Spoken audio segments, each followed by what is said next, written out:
তুই এখানে কেন রে? এত নাটক করলি? আবার আমার রুমে কি করস? বড় আব্বু থাকতে বলছে। তোর বড় আব্বু থাকতে বললে তোকে থাকা লাগবে। সেই বিষ খাইতে বললে বিষ খাবি নাকি? ঈশান কিছু না বলে চুপচাপ দাঁড়িয়ে থাকলো।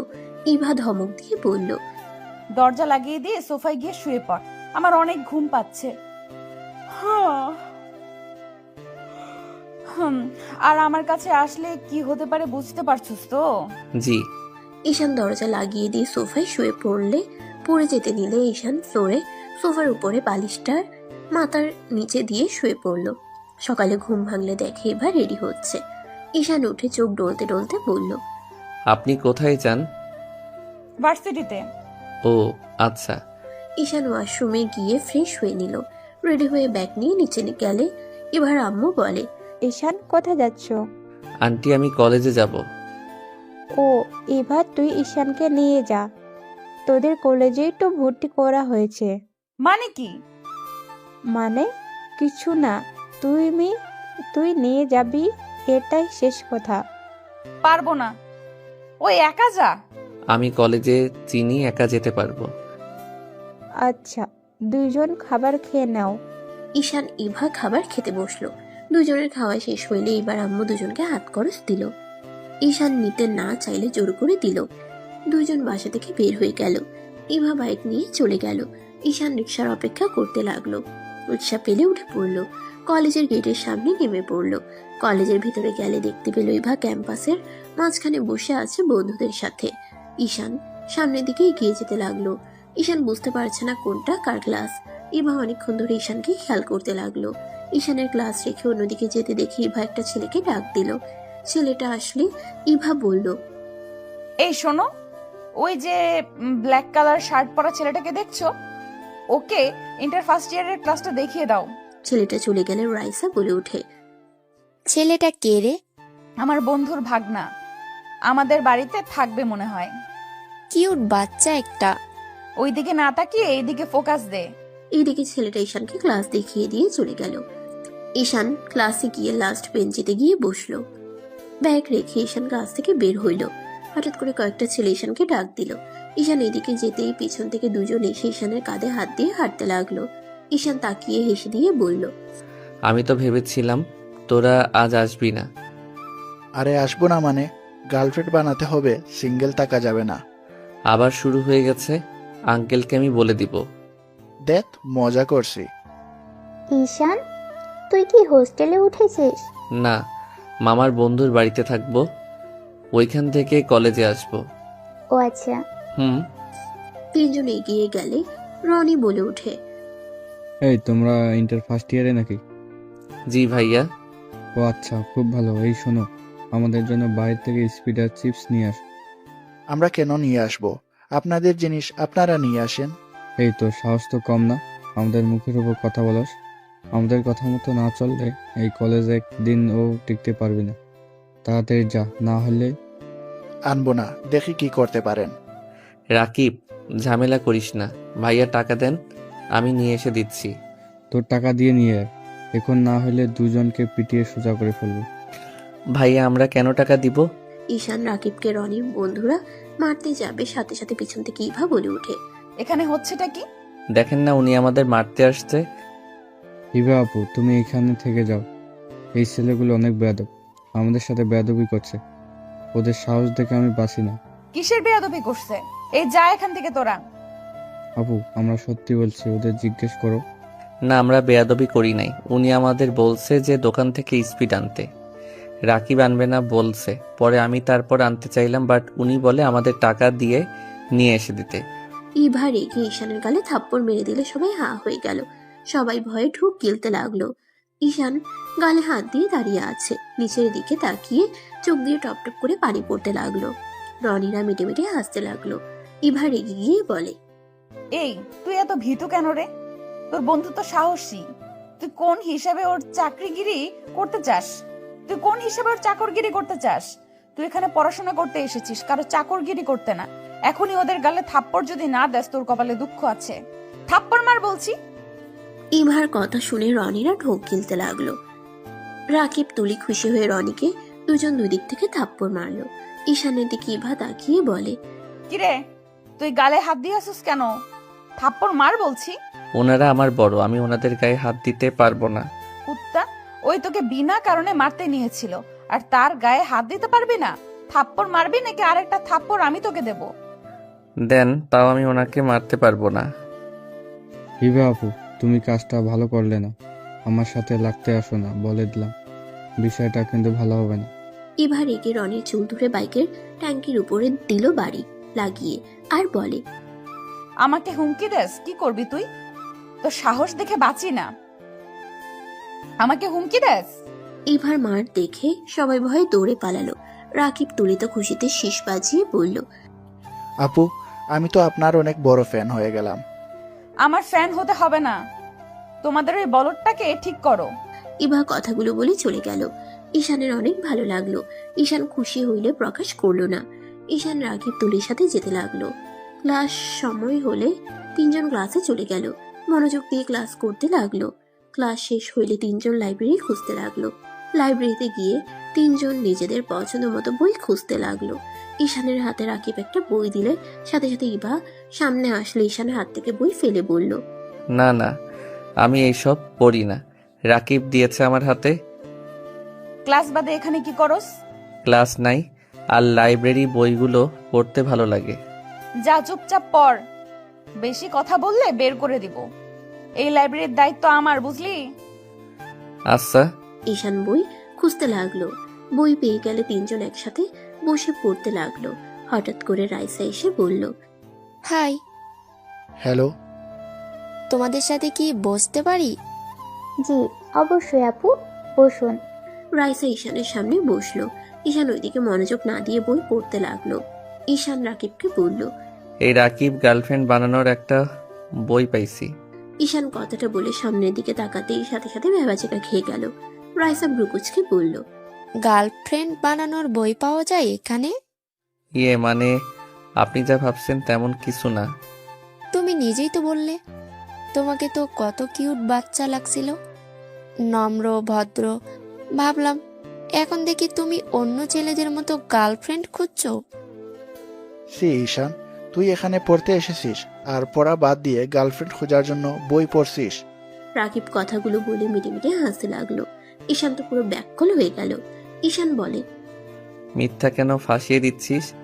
এই বইয়ের ভিতরে নায়ক নায়িকাকে পটানোর জন্য সুন্দর সুন্দর প্ল্যান করছে। তোকে ভালোভাবে সাহায্য করতে চাইলাম, ভালো লাগলো না তাই যা, এই বই তোকে আমি দিবই না। ওই রাইসা, এখানে এত চিল্লাপাল্লা কেন? এই পিচ্চি গার্লফ্রেন্ড বানানোর জন্য বই পড়ছে? কি? ঈশান ভয় পেয়ে ঢোক গিলতে গিলতে বলে, না না, আমি এটার জন্য বই পড়ছি না। আমার থ্রিলার গল্প ভালো লাগে, বাট এখানে যে একটু রোমান্স আছে এইটা জানতাম না। বই রাখ, বের হ তুই এখান থেকে। গার্লফ্রেন্ড বানাচ্ছি তোকে। বিড়াল, তোকে আমি পরে দেখে নিব। এই বাই, সরি মজা করছি। ওই ঈশান শোন না। ওই বাই। ঈশান রাকিবের কোনো কথা না বলে চলে যেতে লাগলো। রাকিব ঈশানের পিছন পিছন যেতে লাগলো। তুলি এখানে বসে থেকে বই পড়তে লাগলো। মনটা ভাঙ্গে গেল। পিচ্চিটারে ভালো লাগলো। এইটাও একটা লুচ্চা, এই বয়সে গার্লফ্রেন্ড খোঁজা শুরু করছে। আরে আপু, ওকে ভুল বুঝছেন। ঈশান অনেক ভালো ছেলে, নম্র ভদ্র শান্ত একটা ছেলে। রাকিব সারাদিন আমাদের মাথা নষ্ট করে দেয়, গার্লফ্রেন্ড লাগবে ওর। মেয়ে কিভাবে পটাবে সেই জন্য হাজারো বই পড়ে। আর ঈশান একটু দেখছে তাই ওকে জানানোর জন্য বলছে, আর রাকিব ওকে ফাঁসিয়ে দিয়েছে। যাক, মনটা ভাঙে নাই। তুই লুচ্চামি কম কর, বই পড়লে পড়, না হইলে ক্লাসে যা। এত চেতা যাস কেন? তাহলে চুপ থাক, বাকি সবার সমস্যা হচ্ছে। রাইসা মুখ ভেঙচি দিয়ে পড়তে লাগলো। এদিকে ঈশানের থেকে বইটা চাইতে লাগলো। ঈশান ক্লাসে চলে গেল। ম্যাম আসলে আর কিছু বলতে পারলো না। ঈশান সব ক্লাস শেষ করে ক্যান্টিনে চলে গেল। রাকিব ঈশানের কাছ থেকে বই নেওয়ার জন্য পিছনে পড়ে থাকলো। ঈশান সামোসা অর্ডার দিয়ে বসে পড়লো। তুলি বলে ওঠে, ঈশান, তোর গার্লফ্রেন্ড পাওয়া গেছে। মানে? বাম সাইডে দেখ, সিনিয়র ফুয়াপুটা। ঈশান বামে তাকাতেই দেখে ইভা আর রাইসা আর কয়েকটা ছেলে। ঈশান বলে, দ্যাট কি যাতা বলস? সত্যি বলছি, রাইসা আপু তোকে অনেক পছন্দ করে। মনে হয় তোর প্রেমে পড়ছে। ফালতু কথা বলিস না। তুলি আর কিছু বলল না। সামোসা আসলে ঈশান নিজের মতো করে খেতে লাগলো। খাওয়া শেষ হলে বিল দিয়ে তিনজন বের হয়ে গেল। মাঠের এক পাশে গিয়ে তিনজন বসে থেকে আড্ডা দিতে লাগলো। রাইসা আর কয়েকজন এসে বলল, এই তোমরা আমাদের জায়গায় কেন বসছো? এখানে কি নাম লেখা আছে নাকি যে কোনটা কার জায়গা? না মানে সেই রকম কিছু না, এখানে আমরা বসি আর কেউ বসে না। সবাই জানে এখানে আমাদের টিমের সদস্যরা শুধু বসে। ও আচ্ছা, সরি আপু, আমরা জানতাম না। রাকিব, চল গাছের ওই দিকে বসি। এখন ঝগড়া শুরু করিস না, উঠে। ওরা ডান সাইডে কিছুটা দূরে বসলো। ইভা কিছুক্ষণ পর এসে সবার সাথে বসলো। ইভা ঈশানকে দেখে বলল, ওই তোদের ক্লাস শুরু হয়েছে, যা এখান থেকে। ক্লাস করব না, সব ক্লাসে শুধু পরিচয় পর্ব হয়। পরিচয় হয়ে নে, যা। প্রথম দিন এসে এই অবস্থা, আর তো বাকি দিন পড়ে আছে। যা এখান থেকে। ঈশান কিছু না বলে রাকিব তুলিকে নিয়ে ক্লাসে চলে গেল। কলেজ ছুটি হলে তিনজন বের হয়ে যায়। ঈশানকে রাকিব বলল, দোস্ত, সামনে একটা পার্ক আছে, চল আমরাও এখানে যাই। তুই কিভাবে জানলি?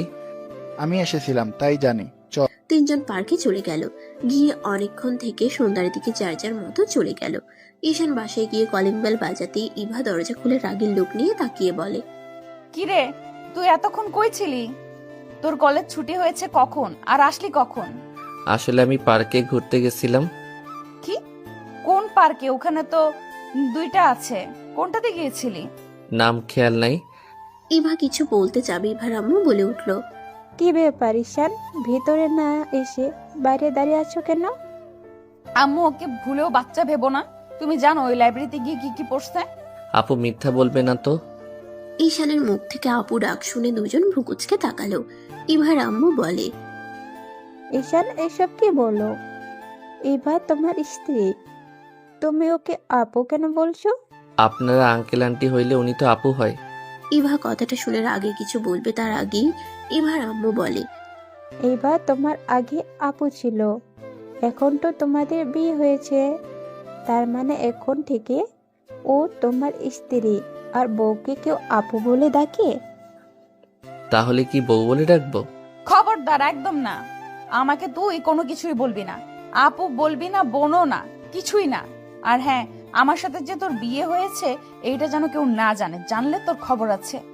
তাহলে ডাকবো কিভাবে দরকার হইলে? বউ বলে ডাকো, ওর কথাও রাখো। যাও, ফ্রেশ হয়ে নাও। ঈশান আর কিছু না বলে ইভার রুমে চলে গেল। ইভা ঈশানের চলে যাওয়ার দিকে তাকিয়ে থাকলো। ইভা ঈশানের পিছন পিছন গেল। রুমে গিয়ে ঈশানকে বলল, এই, তুই রাইসের থেকে দূরে থাকিস, না হইলে তোর অবস্থা খারাপ করে দিব। কেন? রাইসা আপু তো অনেক ভালো। ও রাইসা অনেক ভালো, তাই না? লুচ্চামি শুরু হয়ে গেছে। কি বলেন? কিসের লুচ্চামি করলাম? আমি কি একবারও আপনাকে হিরোদের মতো কিস করছি নাকি? কি বললি? না, কিছু না। কথাটা বলে ঈশান ব্যাগ থেকে শার্ট প্যান্ট বের করে ওয়াশরুমে চলে গেল। গোসল করে ওয়াশরুম থেকে বের হয়ে বারান্দায় শার্ট প্যান্ট মেলে দিয়ে আসলো। এসে দেখি ইভা নুডলস খাচ্ছে। ইভা ঈশানের দিকে আরেকটা নুডলসের বাটি এগিয়ে দিয়ে বলল, এইটা তোর। ঈশান নুডলসের বাটি হাতে নিতেই ওর বোনের কথা মনে পড়ে গেল। ঈশানকে নুডলস বাটি নিয়ে দাঁড়িয়ে থাকতে দেখে ইভা বলল, কিরে, খাওয়া বাদ দিয়ে এইভাবে দাঁড়িয়ে আছিস কেন? বোনটার কথা খুব মনে পড়ছে। আমার বোনটা নুডলস খেতে অনেক পছন্দ করে। ও, তা তোর বোন তো বিয়েতে আসলো না? বড় আব্বু বড় আম্মু আমাকে এখানে মিথ্যা বলে নিয়ে এসেছে, আপনার সাথে বিয়ে দিয়েছে। এটা তো বোন জানে না। ও আচ্ছা, তুই তোর বড় আম্মু বড় আব্বুকে অনেক ভয় পাস? হ্যাঁ। তোর আব্বু আম্মু কোথায়? আম্মু কোথায় জানি না। আব্বু মাতাল হয়ে সারাক্ষণ এক রুমে বন্দি হয়ে পড়ে থাকে। আমি শুনেছি তোর আম্মু নাকি অন্য ছেলের লগে ভেগে গেছে। বাজে কথা বলবেন না। আমার আম্মু কোথায় কেউ জানে না। আমার আম্মু অনেক ভালো মানুষ ছিল। আমার আম্মু আব্বু তো ভালোবেসে বিয়ে করেছিল, তাহলে অন্য কারোর সাথে চলে কেন যাবে? আমি কি জানি, একবার তোর বড় আব্বুর মুখে শুনেছিলাম। এইটা মিথ্যা কথা। হয়তো। এখন খা, পরে তোর বোনকে নিয়ে আসিস। রেস্তোরাঁ নিয়ে গিয়ে যা ইচ্ছা খায়, সব খাওয়াবনি। সত্যি বলছেন? হ্যাঁ, এখন খা। ঈশান সোফায় বসে খেতে গিয়েও খেতে পারলো না। ঈশানের চোখ দিয়ে পানি পড়তে লাগলো। ইভা বলে ওঠে, কি হলো আবার? আমি খেতে পারছি না। আমার বোনটা খেতে পেয়েছে কিনা তাও জানি না। আপনার ফোনে একবার বড় আম্মুকে কল দিতে দিবেন? কান্না করিস না, এই নে। ইভা ঈশানকে ফোন দিলে ঈশান ওর বড় আম্মুকে কল দিল। কল রিসিভ করতেই ঈশানের বোনের চিৎকার শুনতে পেয়ে বুঝতে আর বাকি রইল না। ইভা যেন চমকে গেল। ঈশান বলে ওঠে, বড় আম্মু আমার বোনকে কেন মারছে? আমি তো বড় আব্বুর কথা মতো কাজ করলাম, তারপরও কেন মারছে? ঈশান বাপ আমার, আমাকে ক্ষমা করে দে। ঈশান, তুই তোর বোনকে নিয়ে কোথাও পালিয়ে যা, এখানে থাকিস না। ওরা তোদেরকে কখনোই ভালোবাসে না। ওদের জন্য নিজেদের জীবন দিলে ওরা খুশি হবে না কখনোই। আমি এখনই আসছি। ঈশান কল কেটে দিয়ে ইভার দিকে তাকিয়ে কান্না চোখে বলল, বউ আমাকে কিছু টাকা দিবেন? আমি আমার বোনটাকে নিয়ে অনেক দূরে যাব। আমি কাউকে জ্বালাবো না। আপনাকে আর আমার উপরে রেগে থাকতে হবে না। ঈশানের মুখ থেকে বউ ডাক শুনে ইভা ভাবনার জগৎ থেকে বের হয়ে বলল, ছি, ওরা এত খারাপ। ঈশান চল, আমি তোর সাথে যাব। ইভা বাইকের চাবি নিয়ে ঈশানের সাথে নিচে যেতে লাগলো। নিচে গেলে ইভার আম্মু ডাক দিলে কিছু না বলে দুজন দৌড়ে চলে গেল। ঈশান বাইকের চাবি নিয়ে বাইকে উঠে পড়লো। ইভা ঈশানের পিছনে উঠে পড়লো। ঈশান জোরে বাইক চালাতে লাগলো। ইভা ভয়ে ঈশানকে পিছন থেকে শক্ত করে জড়িয়ে ধরলো। 1 ঘন্টা জার্নি করে ঈশান ইভা বাসার সামনে নামলো। ঈশান ভিতরে ঢুকে পড়লো। দরজা ধাক্কাতে লাগলো। বড় আম্মু দরজা খুলে দিলে ঈশান বলে, বড় আম্মু আতিয়া কোথায়? ওর রুমে আছে, কাউকে যেতে দিচ্ছে না। ঈশান দৌড়ে যেতে লাগলো। ইভা ঈশানের পিছন পিছন যেতে লাগলো। ঈশান ঘরের সামনে গেলে ওর বড় আব্বু কিছু বলবে তার আগে ইভা চলে আসলে ভালো সাজার চেষ্টা করতে লাগলো। ঈশান দরজা খুলে দেখে ওর বোন অজ্ঞান হয়ে পড়ে আছে, সারা শরীরে মারের দাগ। ইভা চিৎকার করে বলল, ওই মেয়েটার গায়ে কে হাত দিয়েছে? এখন আমার সামনে আসবেন, না হইলে আমি এখানে ভাঙচুর করে দিব। ঈশানের বড় আব্বু বলে, মা তুমি শান্ত হও, আতিয়া আমার ছোট মেয়েকে মেরে ফেলতে নিয়েছিল। ঈশান আতিয়াকে কোলে তুলে নিয়ে বলল, ব্যাস, আর একটা মিথ্যা বলবেন না। আমার বোন পিচ্চিকে কতটা ভালোবাসে এই এলাকার সবাই তা জানে। আমার বোন কখনোই মারতে পারে না। আমি চলে যাচ্ছি। আর রফিক তালুকদার, আপনার বাবা যেন কারো না হয়। যে বাবা নিজেদের সন্তানের উপরে অত্যাচারিত হতে দেখে কিছু বলে না। আর বড় আব্বু, আমার বোনের যদি কিছু হয় তাহলে আপনার অহংকার আমি ভেঙে গুড়িয়ে দিব। ঈশানের চোখে মুখে রাগের ছাপ। ঈশানের কথা শুনে সবাই যেন অবাক হয়ে গেল। ঈশানের বোনকে নিয়ে চলে যাওয়ার সময় সদর দরজায় সজোরে লাথি মেরে চলে গেল। ইভা ঈশানের পিছন পিছন যেতে লাগলো। ইভা ঈশানকে বলে ওঠে, ঈশান, তুমি বাইক চালাও, আমি আতিয়াকে ধরছি। ঈশান আতিয়াকে বসিয়ে দিয়ে বাইকে উঠে পড়লো। আতিয়াকে ধরে ইভা উঠে পড়লো। বাইক নিয়ে সোজা হসপিটালে চলে গেল। আতিয়াকে হসপিটালে ভর্তি করে দিল। আতিয়ার জ্ঞান ফিরলে আতিয়া ঈশানকে হাত ধরে। ঈশানকে জড়িয়ে ধরে কান্না করতে করতে বলল, ভাইয়া, আমাকে ছেড়ে কোথায় চলে গেছিলে? ভাইয়া, আমি তোমাকে অনেক মিস করছি। ভাইয়া, আমি তোমাকে ছাড়া থাকতে পারবো না। ভাইয়া, আমি ওই বাড়িতে আর থাকবো না। আমাকে নিয়ে অন্য কোথাও চলো না। ভাইয়া, আমি তোমাকে কথা দিচ্ছি, আমি না খেয়ে থাকবো, তোমাকে একদম বিরক্ত করব না। প্লিজ ভাইয়া, আমাকে তোমার সাথে অন্য কোথাও নিয়ে চলো। আতিয়ার কান্না দেখে ইভার চোখে পানি চলে আসলো। ইভা ঈশানকে বলল, ঈশান, মেডিসিনগুলো লিখে নিয়ে এসেছি। আর তোমরা কান্না করো না, আজ থেকে তোমরা আমাদের বাড়িতে থাকবে। আমারও কোনো বোন নাই, আজ থেকে তুমি আমার ছোট বোন। ইভা আতিয়ার কাছে গেলে আতিয়া ঈশানের দিকে তাকায়। ঈশান বলে ওঠে, উনি আমার স্ত্রী। গতকাল ওনার সাথে আমার বিয়ে হয়েছে। আতিয়া খুশি হয়ে ইভাকে জড়িয়ে ধরে বলে, আপনি আমার ভাবি, আপনি কত সুন্দর, স্মার্ট। তুমি তো আমার থেকেও অনেক সুন্দর। আচ্ছা চলো, আমাদের বাসায় যাবে। না, বিয়ে হইলে তো বউরা শ্বশুর বাড়ি থাকে, জামাই ননদ কি আর ভাবিদের বাসায় থাকে নাকি? দূর ভাবি, বাদ। তুমি আমাকে আপু বলবে। আপুর বাসায় যেতে তো কোনো সমস্যা নেই, তাই না? কিন্তু আপনার আব্বু আম্মু কি আমাদের মেনে নেবে? আরে সমস্যা নেই, আমি আছি না, চলো। ঈশান ইভা আতিয়াকে ধরে নিয়ে যেতে লাগলো। 3 জন বাইকে উঠে বাসায় চলে আসলো। কলিং বেল বাজাতে ইভার আম্মু বলে, কোথায় গিয়েছিলে দুইজন? আতিয়াকে নিয়ে আসতে। কি ব্যাপার উঠিয়া? তোমার হাত পায়ে ব্যান্ডেজ কেন? আব্বুর বন্ধুর কাণ্ড। লোকটা আমাদের সামনে ভালো মানুষের রূপ দেখায়, আসলে লোকটা বদমাইশ একটা। আর আম্মু আতিয়া আজ থেকে আমাদের এখানেই থাকবে। আমার তো কোনো ভাই বোন নাই, আতিয়া আমার ছোট বোন হয়ে থাকবে। ভিতরে নিয়ে আয়। তিনজন ভিতরে গেল। আতিয়া বলে ওঠে, আন্টি, আমি সব কাজ পারি, আপনাকে আমি সব কাজে সাহায্য করব, আমাকে একটু থাকতে দেন। আতিয়ার কথা শুনে ইভার আম্মু বলে, এভাবে বলছো কেন? তুমি এখানে থাকবে, তোমাকে কোনো কাজ করতে হবে না। আর ইভা, তুই ওদেরকে এভাবে ছেড়ে দিয়ে আসলি কেন? জেলে দিয়ে আসতে পারস নাই? আহারে, এইটুকু মেয়েকে কিভাবে মেরেছে? শুধু হাত পা ব্যান্ডেজ দেখছো, ও সারা শরীর দিয়ে লাল হয়ে গেছে মারের দাগে। ছি, মানুষ নাকি পুছু? ছি, এবার আসুক আমাদের বাড়িতে, খবর আছে। আচ্ছা, আটেয়াকে রুমে নিয়ে যা। ঈশান ইভার আম্মুকে ধন্যবাদ দিয়ে চলে গেল। ইভা আতিয়াকে একটা রুমে থাকতে দিল। ঈশান ইভার রুমে বসে আছে। ইভা রুমে ঢুকতে ঈশানের কাছে এসে বলল, এইবার তুমি খুশি? আর হ্যাঁ, তুমি এইভাবে যতদিন মানুষকে ভয় পেতে থাকবে, মানুষ তত মাথায় উঠে নাচবে। মানুষকে বেশি উপরে তুলতে হয় না, যে যেমন তার সাথে তেমন করা উচিত। ঈশান ইভাকে আর কিছু বলতে না দিয়ে ইভাকে শক্ত করে জড়িয়ে ধরলো। ইভা থমকে গেল। ঈশান কান্না করতে করতে বলল, আপনি নিজের মানুষ না হয়ে আমাদের থাকতে দিলেন, আমাদের কথা ভাবছেন, আর নিজের বাবা দেখেও চুপ থাকে। আপনাকে আমি কি বলে ধন্যবাদ দিব আমার বলার ভাষা নাই। আমি আপনাকে কথা দিচ্ছি, আমাদের জন্য আপনাদের কোনো ক্ষতি হবে এমন কোনো কিছু করব না। আমি আপনাদের সব কথা মেনে চলবো। ঈশান ছাড়ো। ঈশানের রাতের কথা মনে পড়তেই সাথে সাথে ছেড়ে দিয়ে বলল, সরি, আসলে আবেগে ধরে ফেলছি, আমার খেয়াল ছিল না। It's okay. ধন্যবাদ। আচ্ছা, ফ্রেশ হয়ে আসি। আচ্ছা, যান। ইভা ওয়াশরুমে গেলে ঈশানের জড়িয়ে ধরা মুহূর্তটা বারবার মনে পড়তে লাগলো। চোখ বন্ধ করে ঈশানের স্পর্শ অনুভব করতে লাগলো। হঠাৎ করে মাথায় হালকা থাপ্পড় দিয়ে বলে, কি ভাবস? ওই তোর অনেক ছোট, ওর সাথে তোর কিভাবে যায়? একদম ওর কথা ভাববি না। ইভা কথাগুলো ভেবে ফ্রেশ হয়ে বের হইল।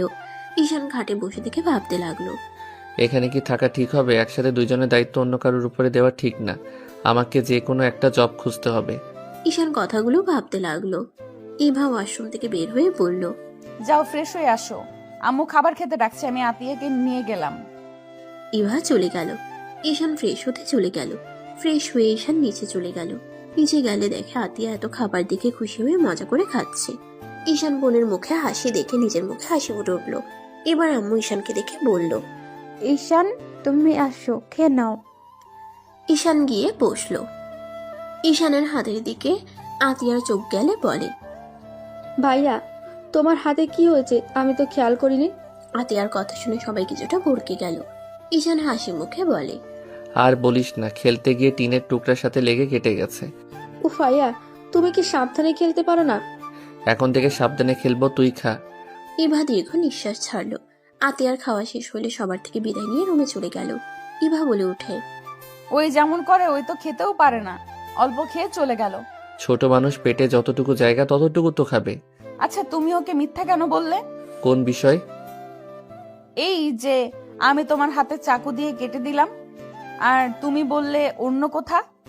ওই যদি জানতো আপনি করছেন তাহলে আপনাকে দেখে অনেক ভয় পেত, আপনাকে ঘৃণা করতো, ওই আপনাকে ভালোবাসতে শুরু করছে, আপনাকে অনেক পছন্দ করতে শুরু করছে, সেখানে আপনার প্রতি ধারণা অন্যরকম হয়ে যেত। ও আচ্ছা। চারজন টুকটাক কথা বলে খাবার খেয়ে যার যার রুমে চলে গেল। ঈশান দরজা লাগিয়ে দিয়ে পড়তে বসলো। ইভা খাটের উপরে বসে ফেসবুকিং করতে লাগলো। পড়া শেষ হইলে দেখে ইভা ফোন চালু করে ঘুমিয়ে আছে। ঘুমিয়ে গেছে। ঈশান আস্তে আস্তে কাছে গিয়ে ফোনটা অফ করে দিল। ইভাকে ধরে আস্তে আস্তে বালিশ ঠিক করে শুয়ে দিল। ইভা ঘুমের ভিতরে ঈশানকে জড়িয়ে ধরলো। ঈশান ভয়ে কাঁপতে লাগলো। ঈশানের কাঁপাতে এবার ঘুম ভাঙলে সাথে সাথে ধাক্কা দিয়ে রাগের লোক নিয়ে বলে, আবার আমার ঘুমের সুযোগ নিতে চাইছিলি? বউ, আমার কথা শুনে খালি ভুল বুঝবেন না। আপনি ফোন চালু করে আতশোয়া হয়ে ঘুমিয়ে গেছিলেন, আমি জাস্ট আপনাকে ঠিক করে শুয়ে দিচ্ছিলাম আর ফোন অফ করলাম। আপনি নিজেই তো জড়িয়ে ধরছিলেন। ভালো হয়েছে, যা ঘুমা। ঈশান লাইট অফ করে নিচে শুয়ে পড়লো। সকালে ঘুম থেকে উঠে ওয়াশরুমে চলে গেল। ফ্রেশ হয়ে রেডি হয়ে নিচে গিয়ে দেখে ইভা রেডি হয়ে আতিয়ার সাথে হেসে হেসে কথা বলছে। ঈশান নিচে গেলে আতিয়া বলে, ভাইয়া, আমি আন্টির সাথে একটাও জায়গায় যাব, তুমি আবার বাসায় এসে আমাকে খুঁজো না। কোথায় যাবি? আমার বান্ধবীর বাড়িতে যাব। তুমি ইভা বাসায় এসে খাবার খেয়ে নিও, আর রাতে নাও আসতে পারি। ও আচ্ছা। চারজন খেতে বসলো। খাওয়া শেষ করে ইভা ঈশান বের হয়ে গেল। ঈশান দাঁড়ালে ইভা বলে, বাইকে উঠে না, আপনি যান। উঠে, সমস্যা নাই, সবাই জানে তুই আমার আব্বুর বন্ধুর ভাগ্নে হোস। এবার কথা মতো ঈশান উঠে পড়ল। ঈশান মাঝখানে ব্যাগ রাখলে ইভা মুচকে হাসলো। বাইক জোরে চালাতে লাগলো। কলেজের গেটের সামনে নামতেই তুলি এসে ঈশানকে টেনে নিয়ে যেতে লাগলো। কি হয়েছে, এভাবে নিয়ে যাচ্ছিস কেন? আজকে ক্লাস করব না রাকিব, আমি তুই মিলে ঘুরতে বের হব। আর এক জায়গায় দাওয়াত আছে। কোথায়? তুই যে ভাইয়াটাকে বাঁচিয়েছিলি রক্ত দিয়ে, ওই ভাইয়াটার আজকে বার্থডে। ক্লাবে ভাইয়া পার্টি রাখছে। ভাইয়ার সাথে সারা দিন ঘুরে রাতে পার্টি করে বাসায় চলে যাস। তোরা দুইজন যা, আমি যেতে পারবো না, আমার কাজ আছে। যা, ভাইয়াকে তাহলে বল যা। ভাইয়াকে কোথায় পাবো? তুলি ঈশানের হাত ধরে নিয়ে যেতে লাগলো। ভার্সিটির দিকে নিয়ে যেতে লাগলো।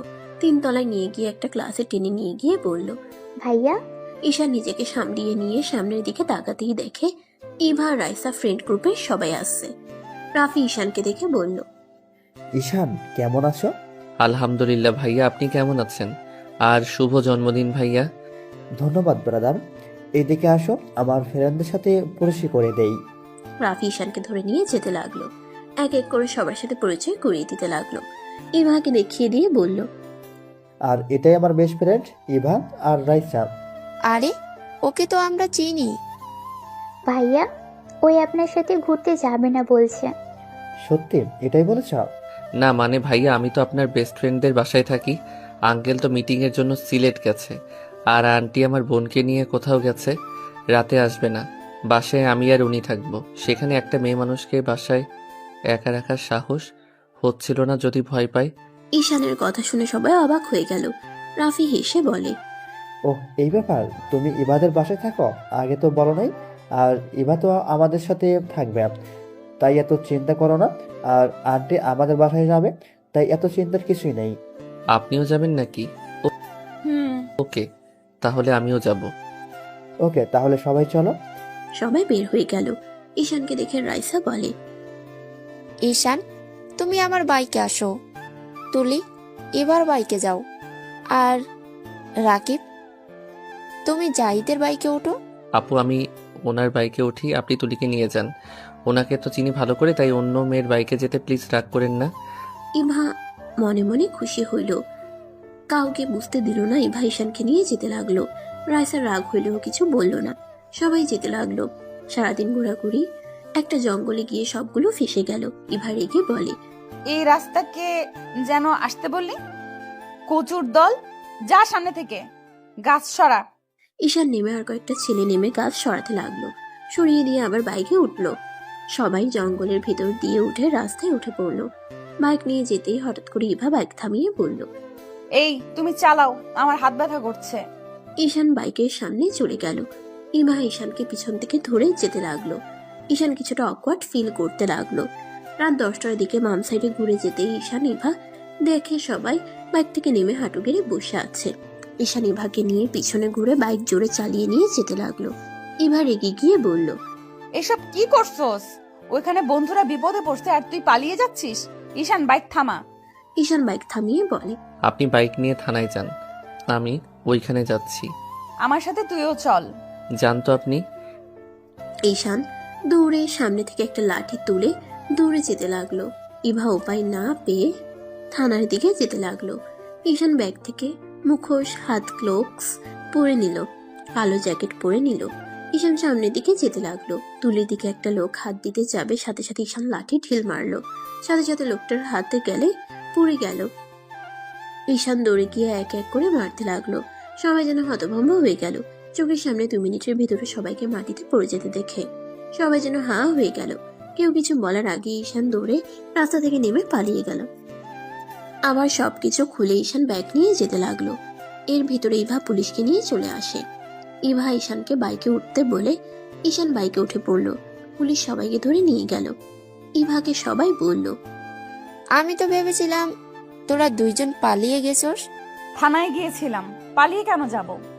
এখন ভালো হয়েছে, সবাই মিলে মূর্তি বালের প্ল্যান করছে, জঙ্গল দিয়ে যাওয়ার রাস্তা বের করছে, যত সব। আমি কি জানতাম এমন হবে? ওই হোটেলটা অনেক সুন্দর, তোরা গেলে বুঝতে পারবি। তাড়াতাড়ি চল। সবাই বাইকে উঠে যেতে লাগলো। সবাই ঈশানের কথা বলতে লাগলো। ইভা প্রপোজকে তাকিয়ে বলে, তোরা কি পাগল হয়েছিস নাকি? হুট করে একটা ছেলে আসলো আর সবাইকে মেরে 2 মিনিটের ভেতরে পালিয়ে গেল। এটা কখনো সম্ভব নাকি? আরে সত্যি এমন হয়েছে? আমরা সবাই দেখেছি। এটা কখনোই সম্ভব না, চোখে ভুল দেখছেন আপনারা। এইসব কথা শুনে সবাই মিলে তর্ক করতে করতে হোটেলে চলে আসলো। সবাই হোটেলে গিয়ে আসলে অবাক হয়ে যায়। ভিতরে গিয়ে সবাই মিলে ছাদে চলে গেল। রাফি বলে ওঠে, কি কেমন? ওয়াও, আসলে অনেক সুন্দর তো। দিনের বেলা আসলে আরো ভালো হইতো। পার্টিটা এনজয় কর, এখানে দাঁড়িয়ে থাকিস না। ইভা চলে গেল। রাফি ঈশানের পাশে দাঁড়িয়ে বলে, আমি জানি ওই ছেলেটা কে ছিল। ঈশান মুচকি হেসে বলে, প্রকাশ না করা ভালো। ধন্যবাদ আবারও আমার প্রাণ বাঁচানোর জন্য। ধন্যবাদ দিয়েন না তো। আচ্ছা, সবাই এনজয় করছে, আপনিও করেন, যান। তোমার ভাবি আসবে, তারপর না হলে আবার ঝগড়া হবে। এত রাতে? ওই এই হোটেলে আছে, রেডি হচ্ছে। ও আচ্ছা। ওই তো এসে গেছে। রাফি ঈশান রাফির গার্লফ্রেন্ড সামনে গেল। রাফির গার্লফ্রেন্ড ঈশানের গাল ধরে আদর করে দিল। ঈশান লজ্জায় বলে, আপু, সবার সামনে এমন করো না তো। উনি এখন কলেজে পড়ে, বড় হয়ে গেছে। ঈশানের গাল ধরে বলে, তুই আমার ছোট ভাই, ছোট থাকবি, কখনোই বড় হবি না। ঈশান হেসে বলে, ওকে আফা, যান। ইভা ঈশানকে রাফির গার্লফ্রেন্ডের সাথে এত খুশি দেখে রাগ হতে লাগলো। রাফির গার্লফ্রেন্ড সবার সাথে কুশল বিনিময় করে। 12টা বাজতে সবাই কেক কাটার জন্য দাঁড়িয়ে গেল। কেক কাটা শেষ হলে সবাই একে অপরকে লাগিয়ে দিতে লাগলো। ঈশানের মুখে রাফির গার্লফ্রেন্ড একদম ছড়িয়ে দিল। ঈশানও রাফির গার্লফ্রেন্ডের সারা মুখে দিয়ে দিল। এবার রাগে সরে জ্বলতে লাগলো। এবার রাফির কাছে গিয়ে বলে, এই শালা, তোর গার্লফ্রেন্ড অন্য ছেলের সাথে এইভাবে মজা করছে, তোর রাগ হচ্ছে না? না, রাগ কেন হবে? শালা, তুই কি মানুষ নাকি? অন্য কিছু, নিজের গার্লফ্রেন্ডকে অন্য কারোর সাথে এত ঘনিষ্ঠ দেখলে যে কারোর রাগ হবে। দেখ, উল্টাপাল্টা ভাবা বন্ধ কর। আমার গার্লফ্রেন্ডকে আমি চিনি, আর ঈশাকেও ভালো করে চিনি। ইভা মুখ ভেঙচি দিয়ে চলে গেল। ঈশান আর রাফির গার্লফ্রেন্ড রাফির কাছে এসে রাফিকে ভূত বানিয়ে দিয়ে দুজনে হাসতে লাগলো। রাইসা এসে ঈশানকে দিতে যাবে, ঈশান হাত ধরে ফেলে। রাইসার মুখে দিয়ে দৌড় মারলো। রাইসা হেসে দিল। সবাই মজা করতে লাগলো। ঈশানকে সবাই ধরতে গেলে ঈশান ইভার পিছনে দাঁড়িয়ে গেল। সবার কেকগুলো ইভার মুখে লাগলো। ইভা রেগে গিয়ে ঈশানের মাথা ধরে মুখে সব কেক ঈশানের গালে ভরিয়ে দিতে লাগলো। সবাই হা হয়ে গেল। সবাই মজা করে। খাবার খেয়ে ফ্রেশ হয়ে সবাই রুমে চলে গেল। ঈশান, রাকিব, তুলি এক রুমে চলে গেল। অন্যদিকে ইভা ও ঈশানদের রুমে এসে শুয়ে পড়ল। ছেলেরা সোফায় যাও, আর আমরা দুইজন এখানে ঘুমাবো। দেখ, আপনারা তাকেন, আমি যাচ্ছি। কথাটা বলে দুইজন বের হয়ে গেল। ঈশান, রাকিব রাফিদের সাথে ঘুমাতে চলে গেল। সকালে ঘুম ভাঙলে সবাই নাস্তা করে বের হয়ে গেল। এখান থেকে যেতে লাগলো। রাফির ফোনে কল আসলে রাফি কল রিসিভ করে কথা বলে। ঈশান ইভাকে বলল, ঈশান, ইভা তোমাদের আমাদের বাসায় যেতে বলছে, আন্টি আমাদের বাসায় আছে। তিনজন বাইক সোজা রাফিদের বাসার দিকে যেতে লাগলো। তিনজন বাইক নিয়ে সোজা রাফিদের বাসার দিকে যেতে লাগলো। রাফিদের বাসায় যেতে যেতে 12টা বেজে গেল। রাফিদের বাসায় ঢুকতেই ঈশান চারিদিকে দেখতে লাগলো। তিনজন সদর দরজা নক করলে দরজা খুলে গেল। তিনজন ভিতরে ঢুকতেই দেখতে পায় অনেকজন বসে আছে। ইভার আম্মু আতিয়া বসে আছে। একজন মহিলা আতিয়াকে খাওয়াই দিচ্ছে। ঈশান, ইভা, রাফি এগিয়ে গেলে ঈশান সালাম দিল। মহিলাটা পিছনে তাকাতেই ঈশান চমকে গেল। সবাই ঈশানের সালামের উত্তর দিল। সাগর চৌধুরী বলে ওঠে, আরে ঈশান, তুমি এখানে? ঈশানকে আপনি চিনেন নাকি দুলা ভাই? আসসালামু আলাইকুম আঙ্কেল, কেমন আছেন? অনেকদিন পর দেখা হইল। ভাইয়া, তুমি আব্বুকে চেনো? এই ফাজিল, কি বলিস? আতিয়ার সাথে সাথে মুখ চেপে ধরলো। ঈশান রাহেলা বেগমের দিকে কিছুক্ষণ তাকিয়ে থেকে বলল, ফুপি কেমন আছেন? রাফির ফুপি ঈশানের কাছে এসে জড়িয়ে ধরে বলল, ভালো আছি, তুমি কেমন আছো? তোমার তো খোঁজ খবরই নাই। পড়াশোনার অনেক চাপ ছিল। এসএসসি রেজাল্ট কি? আলহামদুলিল্লাহ, আপনাদের দোয়া প্রথম হয়েছি, গোল্ডেন A+। মাসে আল্লাহ, বসো। সাগর, তোমরা কি কিভাবে চেনো? আরে এটাই তো সেই ছেলে যে রাফিকে বাঁচিয়েছিল রক্ত দিয়ে। সাগর চৌধুরীর কথা শুনে সবাই ঈশানের দিকে তাকিয়ে বলে, তোমার অনেক কথা শুনেছি, কখনো দেখা হয়নি। তুমি বাচ্চা একটা ছেলে হয়ে আমার কলিজাটাকে বাঁচিয়েছিলে, নিজের কথা না ভেবে। মানুষ হয়ে যদি মানুষকে সাহায্য করতে না পারি তাহলে কেমন মানুষ হইলাম? আর আমি একজন এতিম, আমি মরলে কারো কিছু যাবে আসবে না। বাট রাফি ভাইয়া আপনাদের চোখের মণি, আর আমি এতগুলো মানুষের চোখের মণিকে কিভাবে মরতে দিতে পারি? ঈশানের কথা শুনে সবাই ইমপ্রেস হয়ে গেল। ইভা যেন এই ঈশানকে চিনতে পারছে না। ইভা মনে মনে ভাবতে লাগলো, অতটুকু ছেলে না, চিন্তাধারা কত সুন্দর। ঈশান, ইভা, বসো। ঈশান বলে ওঠে, আন্টি বাসায় কখন যাবেন? বাসায় যেতে পারবে না, এখানেই থাকতে হবে। আন্টি দয়া করে আমার বোনকে এত ভালোবাসা দিবেন না। আমি চাই না আপনার ভালোবাসা পেয়ে আপনার থেকে আদর স্নেহ আশা আমার বোন করুক। ভাইয়া, তুমি কোনাকে চিনতে পারছো না? মাঝে মাঝে চেনা মানুষকে অচেনাভাবে এড়িয়ে যাওয়া ভালো। আর আতিয়া? ভাইয়া, উনি তো আমাদের। চুপ, একদম ভুলভাল কিছু নিজের মনে গেঁথে নিস না। আমরা এতিম, এটাই আসল পরিচয় আমাদের। কি বলো এসব? কিছু না আন্টি, আমি আতিয়া চলে গেলাম, আপনারা তাহলে থাকেন। আমাদের বাড়িতে এই প্রথম আসলে এভাবে চলে যেতে পারবে না। ঈশান, চলে যেতে পারবে না? চলো আমার সাথে।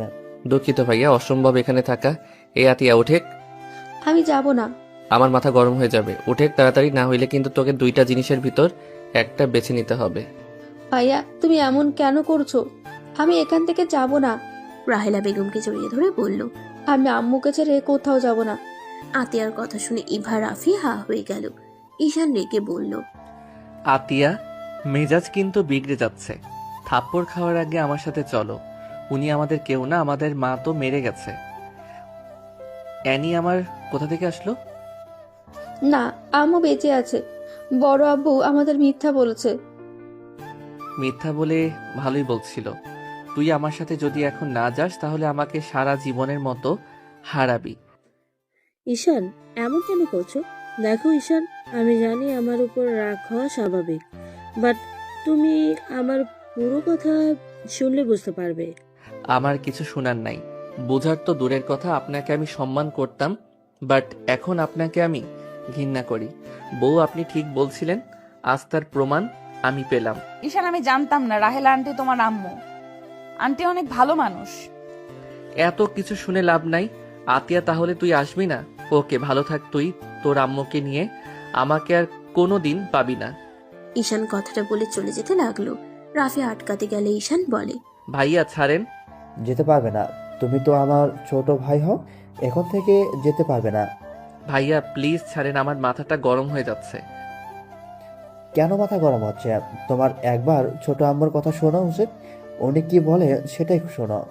শোনার কোনো দরকার নাই, ছোট থেকে অত্যাচারিত হয়ে এত বড় হইলাম। প্রতিনিয়ত ছোট বোনকে কষ্ট পেতে দেখতে দেখতে যখন বাড়ি ছেড়ে আসলাম তখন ওনার সাহায্য আমার লাগবে নাকি? একবার যখন বের হয়ে এসেছি তখন আমার বোনকে নিয়ে ভালো থাকতেই পড়ব। আর এমন মা উনি আজ পর্যন্ত কোনো দিন আমাদের খোঁজ খবর নেয় নাই, আমরা বেঁচে আছি কিনা মরে গেছি। জেলে থাকা মানুষ কিভাবে তার সন্তানদের খোঁজ খবর নিবে বলতে পারো? মানে জানতে হইলে আমার কথা তোমাকে শুনতে হবে। 10 বছর আমি নিজের সন্তানদের খুনের জন্য জেলে ছিলাম। কি বলছেন? ঠিক বলছি। তোমার বাবা, তোমার বড় আব্বু আমাকে মিথ্যাভাবে ফাঁসিয়ে আমাকে জেলে দিয়েছিল। তোমাদের গুম করে প্রমাণ করে দেয় আমি তোমাদের খুন করেছি, আর সাগরের সাথে পালিয়ে যাওয়ার জন্য এমন করছি। হ্যাঁ, তোমার আম্মু ঠিক বলছে। 7 বছর আগে তোমার আম্মু জেল থেকে বের করি। আমি এইসব কিছু জানতাম না। 7 বছর পর যখন আমি দেশে আসি তখন আমি ইভার আম্মুর থেকে সব শুনে পরে প্ল্যান করে ওকে জেল থেকে বের করে দেশের বাইরে নিয়ে চলে গিয়েছিলাম। আব্বু আর আপনি তো ভালোবেসে বিয়ে করছিলেন, তাহলে আব্বু আপনার সাথে এমন কেন করলো? আমি তোমার কাজের লোকের মেয়ে ছিলাম। ভালোবেসে বিয়ে করলেও তোমার আব্বু আমাকে সত্যি করে ভালোবাসতো না। তোমার দাদা যখন আমার নামে সবকিছু লিখে দেয় তখনই সবার আসল রূপ দেখা যায়। আমার থেকে সবকিছু লিখে নেওয়ার জন্য আমার উপরে অত্যাচার করতো, কিন্তু আমি তোমাদের ভবিষ্যতের কথা ভেবে দিতে রাজি ছিলাম না, কারণ ওরা দুই ভাই ছিল নেশাখোর, টাকা উড়ানোর ওদের কাজ। আমার সাথে যখন পেরে ওঠে না, তখন আমার সামনে তোমাদের দুইজনকে ছাদ থেকে ফেলে দেয় বস্তাতে ভরে। আমি যেন এক চিৎকার দিয়ে অজ্ঞান হয়ে যাই। তারপর কি হয় আমি জানি না। জ্ঞান ফেরার কিছুক্ষণ পর পুলিশ এসে আমাকে ধরে নিয়ে যায়। রাহেলা বেগমের কথা শুনে ঈশানের মাথায় কিছু আসছে না। ঈশান বলে, আমাদের যদি মেরে ফেলে তাহলে আমরা এখানে কি করছি? এটাই আমিও নিজেও জানি না। এবার আমি গতকাল আতিয়াকে যখন নিয়ে আসে তখন আমি জানতে পারি তোমরা বেঁচে আছো। একটা মানুষ সম্পদের জন্য কতটা জঘন্য হতে পারে, ছি, ভাবতেই ঘৃণা হচ্ছে। আর আব্বুও কিনা রাগের মাথায় যেন রক্ত উঠে যাচ্ছে। ঈশানের কাছে রাহেলা বেগম এসে জড়িয়ে ধরে বলল, ঈশান, আমি জানি তোমার অনেক রাগ হচ্ছে। রাগ করো না, আমি যত তাড়াতাড়ি পারি ওদের পাপের শাস্তি আমি ওদের দিব। আপনি আমাকে ক্ষমা করে দেন, আপনাকে দেখার পর আমার রাগ হচ্ছিল। আমি জানি রাগ হয় স্বাভাবিক। ঈশান রাহেলা বেগমকে জড়িয়ে ধরে বলে, আম্মু আমাদের ছেড়ে আর যাইয়েন না। ঈশানের কথা শুনে রাহেলা বেগম চোখের পানি মুছতে মুছতে ঈশানের কপালে চুমু দিয়ে বলে, আর কখনোই তোমাদের ছেড়ে যাব না। আমি সবসময় তোমাদের সাথেই থাকবো, আর কখনো একা করে দিব না তোমাদের। না আম্মু থাক, আপনাকে আমাদের সাথে থাকা দরকার নাই। যদি আপনার কথা খুব মনে পড়ে তাহলে একটু আমাদের আপনার সাথে দেখা করতে দিলে হবে। এটা কেন বলছো? তোমরা আজ থেকে এখানে থাকবে, তোমার আম্মুর সাথে থাকবে ঈশান? না আঙ্কেল, আমি চাই না আমাদের ভাই বোনের জন্য আপনাদের নতুন সংসার জীবনে সমস্যা হোক। আরে ধ্যাত, কি বলো? সমস্যা কেন হবে? দেখো, আমাদের কোনো বাচ্চা হয় নাই, আমি কখনোই বাবা হতে পারবো না, বাট তোমরা আমাদের সন্তান হয়ে আমাদের কি বাবা মা বলে ডাকতে পারবে না? সাগর চৌধুরীর কথা শুনে সবাই যেন অবাক হয়ে গেল। রাফির হুপ্পি বলে, ভাই এসব কি বলছিস? ঠিক বলছি, ডাক্তার অনেক দেখাইছি, কাজ হয় নাই। ঈশান, তুমি কি ওনাকে মেনে নিতে পারবে? আপনি সুখে থাকলে আমাদেরও তো সুখ, মা দুঃখে থাকলে কোনো সন্তান ভালো থাকতে পারে না। তারপর আমি আপনাদের এখানে থাকতে পারবো না। চুপ করো, তোমরা দুজনেই এখানে থাকবে। আব্বু আম্মু তোরা কি বলো? রাফির কথা শুনে সবাই ঈশান আতিয়াকে থাকতে বলতে লাগলো। ঈশান সবার ভালোবাসা দেখে রাজি হয়ে যায়। ঈশানকে নিয়ে রাফি রুমে চলে গেল। ঈশান ফ্রেশ হয়ে রাফির সাথে নিচে আসলো। সবার সাথে বসে খাবার খেতে লাগলো।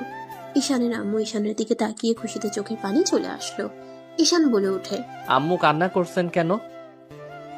না কিছু না, তুমি খাও। ঈশান খাবার খেতে লাগলো। খাওয়া শেষ হইলে ইভা বলে, আন্টি আঙ্কেল, আমি যে আপনাদের ছেলের বউ হয়েছে আপনারা কি মেনে নিয়েছেন নাকি আমাকে পছন্দ না? ইভার কথা শুনে সবাই হেসে ফেললো। সাগর চৌধুরী বলে ওঠে, না না, আমাদের বৌমাকে অনেক পছন্দ হয়েছে। যাক, শুনে ভালো লাগলো, বাট আপনাদের ছেলে তো আমাকে পছন্দ করে না। ইভার কথা শুনে সবাই ঈশানের দিকে ব্রুকুচকে তাকালে ঈশান বলে, আমার দিকে এভাবে তাকিয়ে আছেন কেন? আরে উনি আমার সিনিয়র, আর উনি অনেক রাগী। ওনার সাথে কথা বলতে ভয় লাগে, কখন রেগে যাবে কে জানে। বউকে ভয় পাওয়া ভালো, বাট সিনিয়র বলে কখনোই বউকে সম্মান করো না। স্বামী স্ত্রীর সম্পর্কটা হয়তো এখন বুঝতে পারছো না তুমি, এখনো অনেক ছোট, আস্তে আস্তে সব বুঝে যাবে। আমি অত ছোট না, আমি জানি বউকে সম্মান করতে হয়। বউ রেখে অন্য মেয়ের সাথে বেশি মেশা লাগে না। সব সময় বউকে খুশি রাখার চেষ্টা করতে হয়। এত কিছু জানো, তারপর না গতকাল পার্টিতে ওইসব কি করলে? পুরো লুচ্চা একটা। বাজে কথা বলবেন না, উনি আমার বড় বোনের মতো, আমাকে উনি ছোট ভাইয়ের মতো ভালোবাসে। রাফি ভাইয়াকে জিজ্ঞেস করেন। ও, এই তার কাহিনী? এই তুই না আমার বেস্ট ফ্রেন্ড, কই আমাকে তো একবার বললি না ঈশানের সাথে তোর বিয়ে হয়ে গেছে? সে অনেক কথা, সব কথা শেয়ার করে মার খায়, তাই না? কেন? আর এই ঈশান, তুমি এই ফুল হাতা শার্ট পরে থাকো কেন? ভাইয়া, হাত কাটা মনে হয়, সেটাও ঢেকে রাখার জন্য ফুল হাতা শার্ট পরে। কি কিভাবে কাটলো দেখি? ঈশানের হাত কাছে নিয়ে শার্টের হাতা উপরের দিকে তুলে দেখে ব্যান্ডেজ করা। রাহেলা বেগম বলে ওঠে, কিভাবে কাটলো? তেমন কিছু না, একটু কেটে গেছে। আর এই জন্য ফুল হাতা পরি, কারণ এইটা দেখলে সবাই হাজার প্রশ্ন করবে, এটা ভালো লাগে না। একটু সাবধানে খেতে পারো না? থাকবো এখন থেকে। ইভা ঈশানের দিকে তাকিয়ে বলল। হঠাৎ করে ইভার কল বেজে উঠলে কল রিসিভ করতেই ঈশানের দিকে দিয়ে বলে, তুলি কল দিয়েছে। ঈশান ফোনটা কানে নিয়ে তুলি বলে, ঈশান পার্কে আই। পার্কে গিয়ে কি করবি? আসতে বলছি, আই। আগামীকাল থেকে কলেজ যেতে হবে, আজকে ছুটি, তাড়াতাড়ি আই। রাকিব বের হয়েছে, তুই আই। আচ্ছা আসছি। তাও রাগ করিস না। গুড, আই তাড়াতাড়ি। ঈশান কল কেটে ইভার দিকে ফোন দিয়ে বলল, আমি একটু বের হব। কোন পার্কে যাবে? গতকাল যেটাতে গেছিলাম ওইটাতে। এখন কোন সময়ের যাওয়া? আরে ওরা যেতে বলছে, না গেলে রাগ করবে, আমি আসছি। ঈশান সবার থেকে বিদায় নিয়ে বের হয়ে গেল। ঈশান রিক্সা নিয়ে চলে গেল। পার্কের ভিতরে ঢুকতেই তিনজন ভ্যাবাচিকা খেয়ে গেল। ঈশান তুলির চোখ ধরে টেনে পার্ক থেকে বের হয়ে গেল। তুলি লজ্জায় বলে ওঠে, কুত্তা, এই পার্কে সাজেশনে রাকিবের বাচ্চা দিয়েছে। কচু আগে দেখবি না, তারপর নিয়ে আসবি। আরে ভাই, কে জানতো এইটাতে এত সুন্দর অবস্থা? আগেরটাতে কত ভালো ছিল, আমি ভেবেছিলাম এইটাও ভালো হবে। টাকাটা নষ্ট। দেখ, চল লেকের পারে যাই, আর টিকিট কিনবো না। তিনজন লেকের পাড়ে চলে গেল। তিনজন বসে থেকে আড্ডা দিতে লাগলো। সন্ধ্যার দিকে তিনজন যার যার মতো চলে গেল। ঈশান রাফিদের বাসায় চলে গেল। বাসার ভিতরেই ঢুকতে দেখে সবাই মজা করছে। ঈশান এগিয়ে গিয়ে বলল, আমাকে রেখে কি নিয়ে তো হাসাহাসি হচ্ছে? তোমার বউ আমার 12টা বাজিয়ে দিয়েছে, সবাইকে তোমার আপুর ব্যাপারে বলে দিয়েছে। এখন সবাই ছবি দেখার জন্য উঠে পড়ে লেগেছে। এইটা তো ভালো, আঙ্কেল আন্টি আপু অনেক ভালো। ভাইয়াকে বিয়ে করিয়ে দেন। আমি ইন্টারে উঠে বিয়ে করলাম, আর ভাইয়া তো আমার থেকে বড় আছে। এভাবে রিলেশন কন্টিনিউ করার থেকে বিয়ে করা ভালো। ঠিক বলছো, কিন্তু এই ফাজিল তো ছবি দেখাচ্ছে না। ছবি দেখা লাগবে না আঙ্কেল, সরি মানে আব্বু, আপনি ফুপি তো ওনাকে চেনেন। ঈশানের মুখে আব্বু আম্মু ডাক শুনে রাহেলা বেগম সাগর চৌধুরীর মুখে হাসি ফুটে উঠল। সাগর চৌধুরী রাফির ফুপ্পি বলে, তাই কি সেই? রাফি ভাইয়া যে বাসায় ভাড়া থাকতো, ওই বাসায় যে তৃতীয় তালায় যে রূপা নামে একটা মেয়ে থাকতো, ওইটাই সেই। কথা শুনে সবাই হা হয়ে গেল। রাফির দিকে তাকাতেই রাফি লজ্জায় মাথা নিচু করে ফেললো। আচ্ছা বাবা, ওটা ফ্রেন্ড ছিল তাই না? না মানে, আরে ফাজিলের ফাজিল, আমাদের কিভাবে বোকা বানাইলো। ভাই ভাবি, আপনাদের বৌমাকে আমরা চিনি। লতিফ খানের একমাত্র নাতনি, মেয়েটা নম্র ভদ্র। ওনারা তো আমাদের থেকে বড় লোক, ওনারা কি রাফির সাথে বিয়ে দিতে রাজি হবে? ধুর আম্মু, কি যে বলো না। আন্টি তো রাজি, আর আঙ্কেলকে আমি পটিয়ে ফেলবো, এইটা নিয়ে প্যারা নাই। আর আপু যা বলে ওনার ফ্যামিলি তাই মেনে নেয়। তাহলে আর কি, বিয়ের প্রস্তাব নিয়ে যাব কি বড় ভাইয়া? সবাই কথা বলতে লাগলো। রাফি লজ্জায় চলে গেল। 9টার দিকে সবাই খাবার খেতে বসলো। খাবার খেয়ে ঈশান, ইভার আম্মু, ইভা সবার থেকে বিদায় নিয়ে চলে গেল। ঈশান বাইক চালাতে লাগলো। ইভা তারপর ইভার আম্মু বসে আছে। তিনজন বাসে চলে গেল। ঈশান ইভা নিজেদের রুমে চলে গেল। ঈশান শার্ট প্যান্ট নিয়ে গোসল করতে চলে গেল। গোসল করে সোফায় বসতেই ইভা বলে, আজকে খাটে ঘুমাও, নিচে ঘুমাতে হবে না। আর কোনো রিস্ক নিব না। আবার কখন দেখা যাবে একটু হাত পা উঠে গেলে, সকালে উঠে দেখবো আমার হাত পা নিচে কাটা অবস্থায় পড়ে আছে। ঠং ভালোভাবে বললাম, ভালো লাগলো না? যা, তোর নিচে ঘুমানো উচিত, যা ভাগ। ঈশান ইভার দিকে ভ্রু কুচকে তাকিয়ে বলে, আমি কখন আপনার কাছে গেলাম যে যা ভাগ বলেন? সাহস থাকলে তো আসবি, ভীতু কোথাকার, যা এখান থেকে। ঈশান উঠে বলে, আমি ভীতু, কাছে গেলে বাবুর আম্মুর বানিয়ে দিব একেবারে। ঈশান কথাটা বলে সাথে সাথে মুখ চেপে ধরলো। এইভাবে আচেকা খেয়ে গেল, লজ্জা পেয়ে গেল।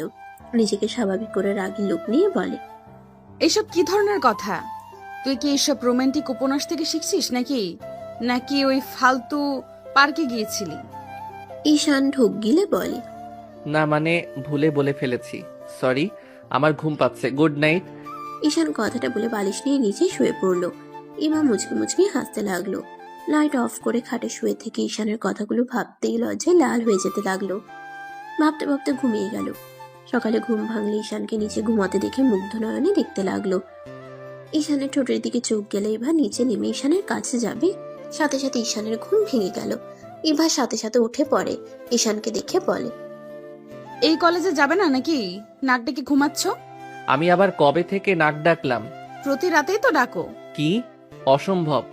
অসম্ভব কেন? সত্যি ডাকি, হয়তো নিচে শুয়ে থাকার জন্য এমন হইতে পারে। হয়েছে, যাও ফ্রেশ হয়ে আসো তাড়াতাড়ি। ঈশান উঠে ফ্রেশ হতে চলে গেল। ইভা মিটিমিটি করে হাসতে লাগলো। ঈশান ফ্রেশ হয়ে বের হইলে দেখে ইভা খাটের উপরে শার্ট আর প্যান্ট রেখেছে। ঈশান কিছু বলার আগে ইভা ওয়াশরুমে চলে গেল। ঈশান শার্ট প্যান্ট পরে নিল। ঈশান কলার ঠিক করতে লাগলো। ইভা বের হয়ে ঈশানের শার্টের বোতাম খোলা দেখে অবাক হয়ে গেল। ইভা বলে ওঠে, তুমি কি প্রতিদিন জিম করো নাকি? ঈশান ইভার কথা শুনে সাথে সাথে শার্টের বোতাম লাগাতে লাগলো। ইভা ঈশানের কাছে গেলে সাথে সাথে ঈশান ব্যাগ নিয়ে খাটে বসলো। ইভা বলে, দেখি একটু। লুচ্চা নাকি? রেডি হন। ইভা মুখ ভেঙচি দিয়ে রেডি হতে লাগলো। ঈশান এবার দিকে তাকাতে এবার রেডি হয়ে বলল, চলেন, রেডি হওয়া শেষ। আপনি একমাত্র মাইয়া যে এত তাড়াতাড়ি রেডি হতে পারেন। আপনাকে নোবেল পুরস্কার দেওয়া দরকার। মানে? কিছু না, চলেন। ঈশান এবার পিছন পিছন যেতে লাগলো। নিচে গিয়ে দুজন খাবার খেয়ে বের হয়ে গেল। প্রতিদিনের মতো ঈশানকে গেটের সামনে নামিয়ে দিল। ঈশান সোজা ওর ফ্রেন্ডের সাথে কুশল বিনিময় করে ক্লাসে চলে গেল। রাকিব ঈশানকে বলল, এত লেট হইল কেন রে? ঘুম ভাঙতে দেরি হয়েছে, আর ঠিক সময় তো এসেছি। সাথে সাথে ক্লাস শুরু হয়েছে। ঈশান মনোযোগ দিয়ে ক্লাস করতে লাগলো। ক্লাস শেষ হইলে বাহিরে গেলে রাফি ডাক দিলে তিনজন ওইদিকে যেতে লাগলো। ওদের সামনে গিয়ে ঈশান বলল, ভাইয়া কিছু বলবে? ছোট আম্মু তোমাকে কোচিং এ ভর্তি করে দিতে বলেছে। টাকা খরচ করতে হবে না। আপনার বেস্টু তো আছে, উনি তো আমার ম্যাম হতে পারে। ওহি তোমাকে পড়ানো বাদ লাঠি পেটা বেশি করবে। তাই নাকি? আমিও অন্য কিছু দিয়ে দৌড়াবো। কি দিবা? কিছু না। আপনি কি আমাকে পড়াতে পারবেন না? এসব বাদ দাও আম্মু, যা বলে তাই শোনো। ভালোভাবে পড়াশোনা করো, অন্য চিন্তা মাথা থেকে ঝেড়ে ফেলে দাও। ঈশান, তুমি চাইলে আমি তোমাকে পড়াতে পারি। তুই পড়াবি? তুই তো ভালো স্টুডেন্ট আছো। ওকে, তুই তাহলে ঈশানকে পড়াস, আর যা বেতন নিবি আমি তোকে দিয়ে দেব। আরে, ওকে পড়াতে বেতন লাগবে না। দেখ, তা কখনো হয় নাই। এই শোন, ঈশানের সাথে আরো কিছু স্টুডেন্ট পড়া, তাহলে তোর আর তোর আব্বু থেকে হাত খরচ নিতে হবে না। আমার ভালো সুযোগ থাকলেও আমি টিউশনি করতাম। ঈশানকে আমি পারাবো, অন্য কারোর পড়ানোর দরকার নাই। রাইসা সরল আর অনেকটা নরম মনের মানুষ। এই ফাজিল কি একটা কিছু বুঝলে রাইসা গলে যাবে। পড়া তো হবেই না, উল্টো পড়াচোর হবে। আমি কঠোর হব, এত মাথা ঘামাস না। রাইসা পড়াক, তুই আমার ভাইকে মেরে হাড্ডি ভেঙে দিবি। এই, তুই কার কাছে পড়বি বল? দেখ, আমি কারো কাছে পড়বো না। রাকিব, রাকিব চল এখান থেকে, এখানে থাকলে ঝামেলা হবে। ঈশান কথাটা বলে রাকিব তুলিকে নিয়ে দৌড় দিল। তিনজন সোজা ক্লাসে চলে গেল। ক্লাস করতে লাগলো। হঠাৎ করে নিচের দিকে চোখ যেতেই ঈশান অবাক হয়ে যায়। ঈশান রাকিবকে বলে, রাকিব, নিচে কি হয়েছে রে? ওদিকে এত মানুষ কেন দৌড়ে যাচ্ছে? কি জানে, ক্লাস শেষ হোক না, চল দেখে আসি কি হয়েছে। ঈশান রাকিব তুলি ম্যামকে কিছু না বলে পিছনের দরজা দিয়ে বের হয়ে আসলো। দৌড়ে ওদের সাথে যেতে লাগলো। ঈশান একজনকে হেসে বলল, ভাইয়া, ওইদিকে দৌড়ে যাচ্ছেন কেন? হঠাৎ করে রাফির কণ্ঠে ডাক শুনে ঈশান চমকে গেল। তিনজন দৌড়ে যেতে লাগলো। পুরনো ক্লাসের ওইদিকে সবাইকে ভিড় ঠেলে তিনজন সামনের দিকে তাকাতেই থমকে গেল। দেখে রনির অনেকগুলো গুন্ডা দিয়ে রাফির ফ্রেন্ডদের মারছে। ওইদিকে তাকাতে ঈশানের মাথায় যেন রক্ত উঠে গেল। ঈশান চিৎকার করে বলল, রনি আমার ওনার দিকে, যদি তুই আর একটু এগিয়ে যাস না, রনি নিজের ভালো চাইলে এখন থেকে সবাইকে নিয়ে যা। ঈশানের কথা শুনে সবাই হাসতে লাগলো। রনি হেসে বলে, কি করবি রে তুই আমার? ওই ওই রাকিব আর তুলিকেও ধর, ভাইয়া ওরা আমাদের সাথে বেয়াদবি করছে। রনি লোক তুলির দিকে হাত বাড়াতেই ঈশান হাত ধরে একটা মোচড় দিয়ে ভেঙে মাটিতে ফেলে এক শট দিয়ে অজ্ঞান করে দিল। সবাই চমকে উঠল।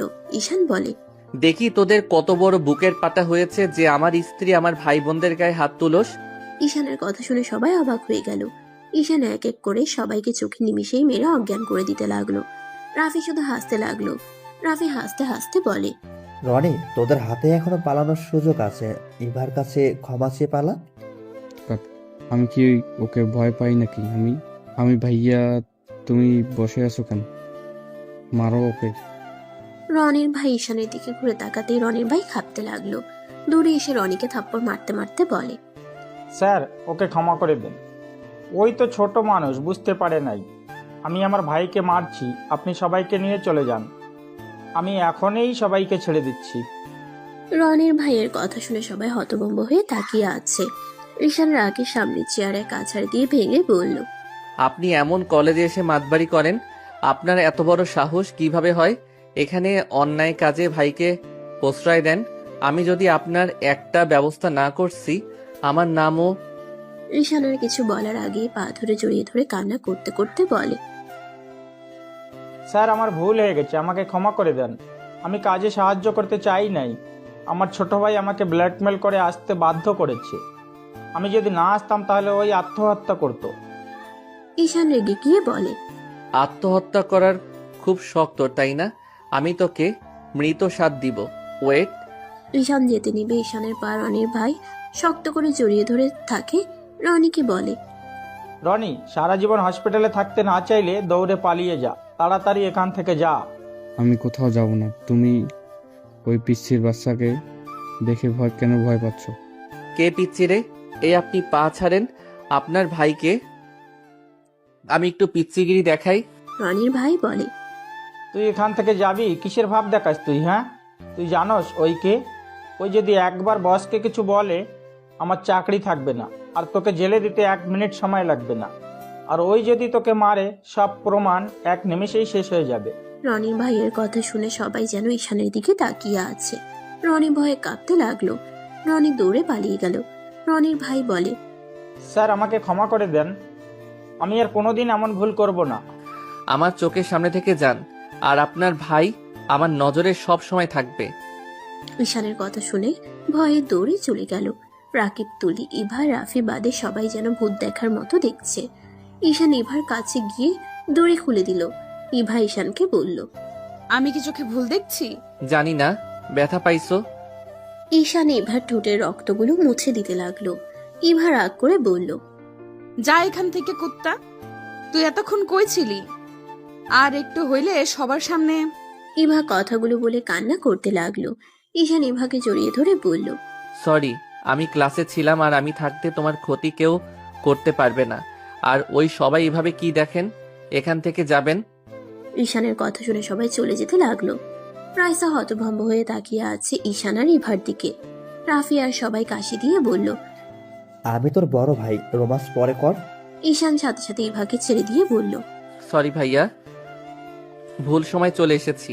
তোমাকে এত মারছে, আর আমাকে একবার কাউকে দিয়ে ডাক দিতে পারলে না। ঈশান, তোমার এই কলেজে পড়া উচিত না। এখান থেকে চলো। ইভা, ঈশানের হাত ছাড়ো। কোন হাত ছাড়বো? ওর বিপদ আছে, এখানে থাকা নিরাপদ না। ঈশান সাথে সাথে ইভাকে ছেড়ে দিয়ে বলল। ঈশানের হাত ধরে রাফি নিয়ে যেতে লাগলো। ইভা ঈশান রাফির পিছন পিছন যেতে লাগলো। ঈশান রাফির বাইকে উঠলো। ইভা ঈশানদের পিছন পিছন যেতে লাগলো। হঠাৎ করে পিছন থেকে ঈশানের উপরে কেউ গুলি চালিয়ে দিল। ঈশান ছিটকে রাস্তায় পড়ে গেল। ইভা জোরে একটা চিৎকার দিলে রাফি পিছনে ঘুরে তাকালো। ইভা বাইক থামিয়ে ঈশানকে ধরলো। রাফি বাইক ঘুরিয়ে ঈশানের কাছে এসে ধরলো। ইভা চিৎকার করে কান্না করতে করতে বলল, ঈশান, চোখ খোলো। ঈশান, প্লিজ চোখ খোলো। ঈশান, প্লিজ চোখ খোল। ঈশান, ওঠেক না ভাই। রাফি ইভা কান্না করতে লাগলো। ইভা বলে ওঠে, রাফি, ওকে নিয়ে হসপিটালে চলো প্লিজ। ইভা রাফি ঈশানকে কোলে তুলে বাইকের কাছে গেলে দেখে দুইটা বাইকের পাঞ্চার হয়ে গেছে চাকা। ইভা রাফি দুইজন গাড়ি থেকে সাহায্য যেতে চাইতে লাগলো। হঠাৎ করে পিছন থেকে কয়েকজন এসে রাফি ইভাকে সরিয়ে দিয়ে কালো গাড়িতে করে ঈশানকে নিয়ে চলে গেল। ঈশান ইভা দৌড়াতে লাগলো। গাড়িটা ধরতে পারলো না। ইভা দৌড়াতে গিয়ে গাড়ির সাথে ধাক্কা লেগে পড়ে গেল। 5 বছর পর। আর কতদিন এভাবে ঈশানের স্মৃতি নিয়ে বেঁচে থাকবি? তুই আমাদের একমাত্র সন্তান। আমরা এভাবে আর দেখতে পারছি না। যে মারা গেছে তার স্মৃতি কতদিন বেঁচে থাকা যায়? তোর সুন্দর একটা ভবিষ্যৎ আছে। আমি কাউকে ঈশানের জায়গা দিতে পারবো না। আমাকে কেন বারবার জোর করছো? যদি এমন করো তাহলে আমি কোথাও হারিয়ে যাব, আমাকে আর খুঁজে পাবে না। পারস তো একটাই কথা বল, খালি এটাই কথা, হারিয়ে যাবি। আমাদের কথা কি একবারও ভাববি না? এই বুড়ো বয়সে কি একটু শান্তিতে থাকতে দিবি না? আমাকে হসপিটালে যেতে হবে। ইভা কথাগুলো বলে চলে গেল। ইভা বাসা থেকে বের হয়ে গাড়িতে উঠে পড়লো। ইভা ঈশানের কথা ভাবতে লাগলো। চোখের কোণায় পানি আসলো, সাথে সাথে মুছে ফেললো। এদিকে আতিয়া রাস্তার পাশে দাঁড়িয়ে একটা ছেলের সাথে কথা বলা দেখে ইভা গাড়ি থামিয়ে কাজ নামিয়ে বলল, আতিয়া কি করছো এখানে? ওহ ভাবি, আপনার কাছে যাচ্ছিলাম। আমার ফ্রেন্ডের সাথে দেখা হলো অনেকদিন পর তো। ভাবি, এটা আম্মু আপনার জন্য পাঠিয়েছে। গাড়িতে ওঠো। ভাবি, কলেজে যেতে হবে।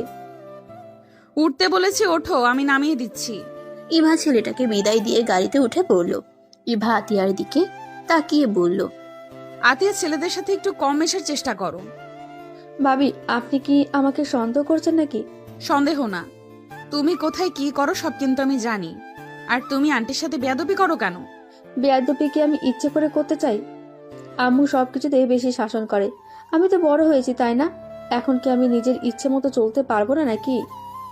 আতিয়া, তুমি এতটাই বড় হয়ে গেছো যে এটাও বুঝতে পারলে না আন্টি কেন তোমার সাথে এমন করে। দেখো, অলরেডি তোমার ভাইয়াকে সে হারিয়ে ফেলেছে। সে চায় না তোমার কিছু হোক। তুমি তার শেষ ভরসা। তোমার কিছু হইলে সে আরো ভেঙে পড়বে। আমি জানি, কিন্তু রাগ উঠে গেলে আমি কি করব? আর আমি আমার ভাইয়ার মৃত্যুর রহস্য বের করবই। আমার ভাইয়াকে যে মারছে আমি তাকে মেরে ফেলবো। চুপ করো, এসব মাথা থেকে বের করে দিয়ে পড়াশোনায় মনোযোগ দাও। ও ভাবি, আব্বুর সাথে দেখা করতে যেতে হবে। আমি গতকাল রাতে দেখা করতে গেছিলাম। আব্বুকে কবে ছাড়ানো যাবে? আব্বুকে এভাবে দেখতে ভালো লাগে না। খুনের মামলা, আর আমরা চেষ্টা করছি খুব তাড়াতাড়ি উনি বের হয়ে আসবে। দুজন কথা বলতে বলতে ইভা আতিয়াকে কলেজের সামনে নামিয়ে দিয়ে ইভা হসপিটালে চলে গেল। হঠাৎ করে হসপিটালে কয়েকজন দৌড়ে ভিতরে ঢুকলো। একটা লোককে কাঁধে নিয়ে একজন ডাক্তার ডাক্তার বলে ডাকতে লাগলো। ইভা দৌড়ে বাহিরে আসলে দেখতে পায় একজন মানুষের অবস্থা খুব খারাপ। ইভা নার্সকে ইশারা করলে নিয়ে গেল। ইভা চলে গেল। ইভা লোকটাকে চিকিৎসা দিতে লাগলো। বাহিরে তিনজন লোক বসে আছে। ইভা বাহিরে আসতেই একজন ইভার সামনে এসে বলল, ম্যাম, আমার ভাইয়ার কি অবস্থা? ইভা সামনের লোকটাকে দেখে চমকে গেল। ইভা লোকটাকে শক্ত করে জড়িয়ে ধরে সারা মুখে চুমু দিতে লাগলো। সবাই হতভম্ব হয়ে গেল। ঈশান, তুমি বেঁচে আছো? কি করছেনটা কি? ঈশান ধাক্কা দিয়ে সরিয়ে দিল। ঈশান বলে, এইসব লুচ্চা টাইপের ডক্টরকে রাখছে রে। এই আমার ভাইয়ার কি অবস্থা সেইটা বলেন। ঈশান, আমাকে তুমি চিনতে পারছো না নাকি? ঈশান, আমি তোমার স্ত্রী ইভা। এই কার কাছে নিয়ে আসলাম? এই ডক্টর তো পাগল। এই কেউ পাবনা পাঠাতো, মেজাজ গরম হয়ে যাচ্ছে। ইভাকে ধাক্কা দিয়ে সরিয়ে দিয়ে ঈশান ভিতরে ঢুকে দেখে ওর ভাই ঠিক আছে। ঈশান বসে কানে কানে বলে, তোকে আমি এত সহজে মরতে দিব না। লোকটা বলতে লাগলো, আমাকে ছেড়ে দেন, আমি কিছু জানি না। তাহলে তোর ফ্যামিলির ব্যাপারে আমিও কিছু জানি না? ঈশান কথাটা বলে ফোন করতে যাবে, সাথে সাথে লোকটা ঠিকানা বলে দিলে ঈশান গুলি করে দিল। ইভার সাথে সবাই তাজ্জব হয়ে গেল। ইভা দৌড়ে এসে বলল, এসব কি করলে? পাগল হয়ে গেছো? এই পাবনা পাঠিয়ে দাও এই পাগলকে। ঈশান ইভাকে সরিয়ে দিয়ে বের হয়ে গেল। ইভা দৌড়ে ঈশানের পিছন পিছন যেতে লাগলো। ঈশানের লোকজন ইভাকে আটকিয়ে রাখলো।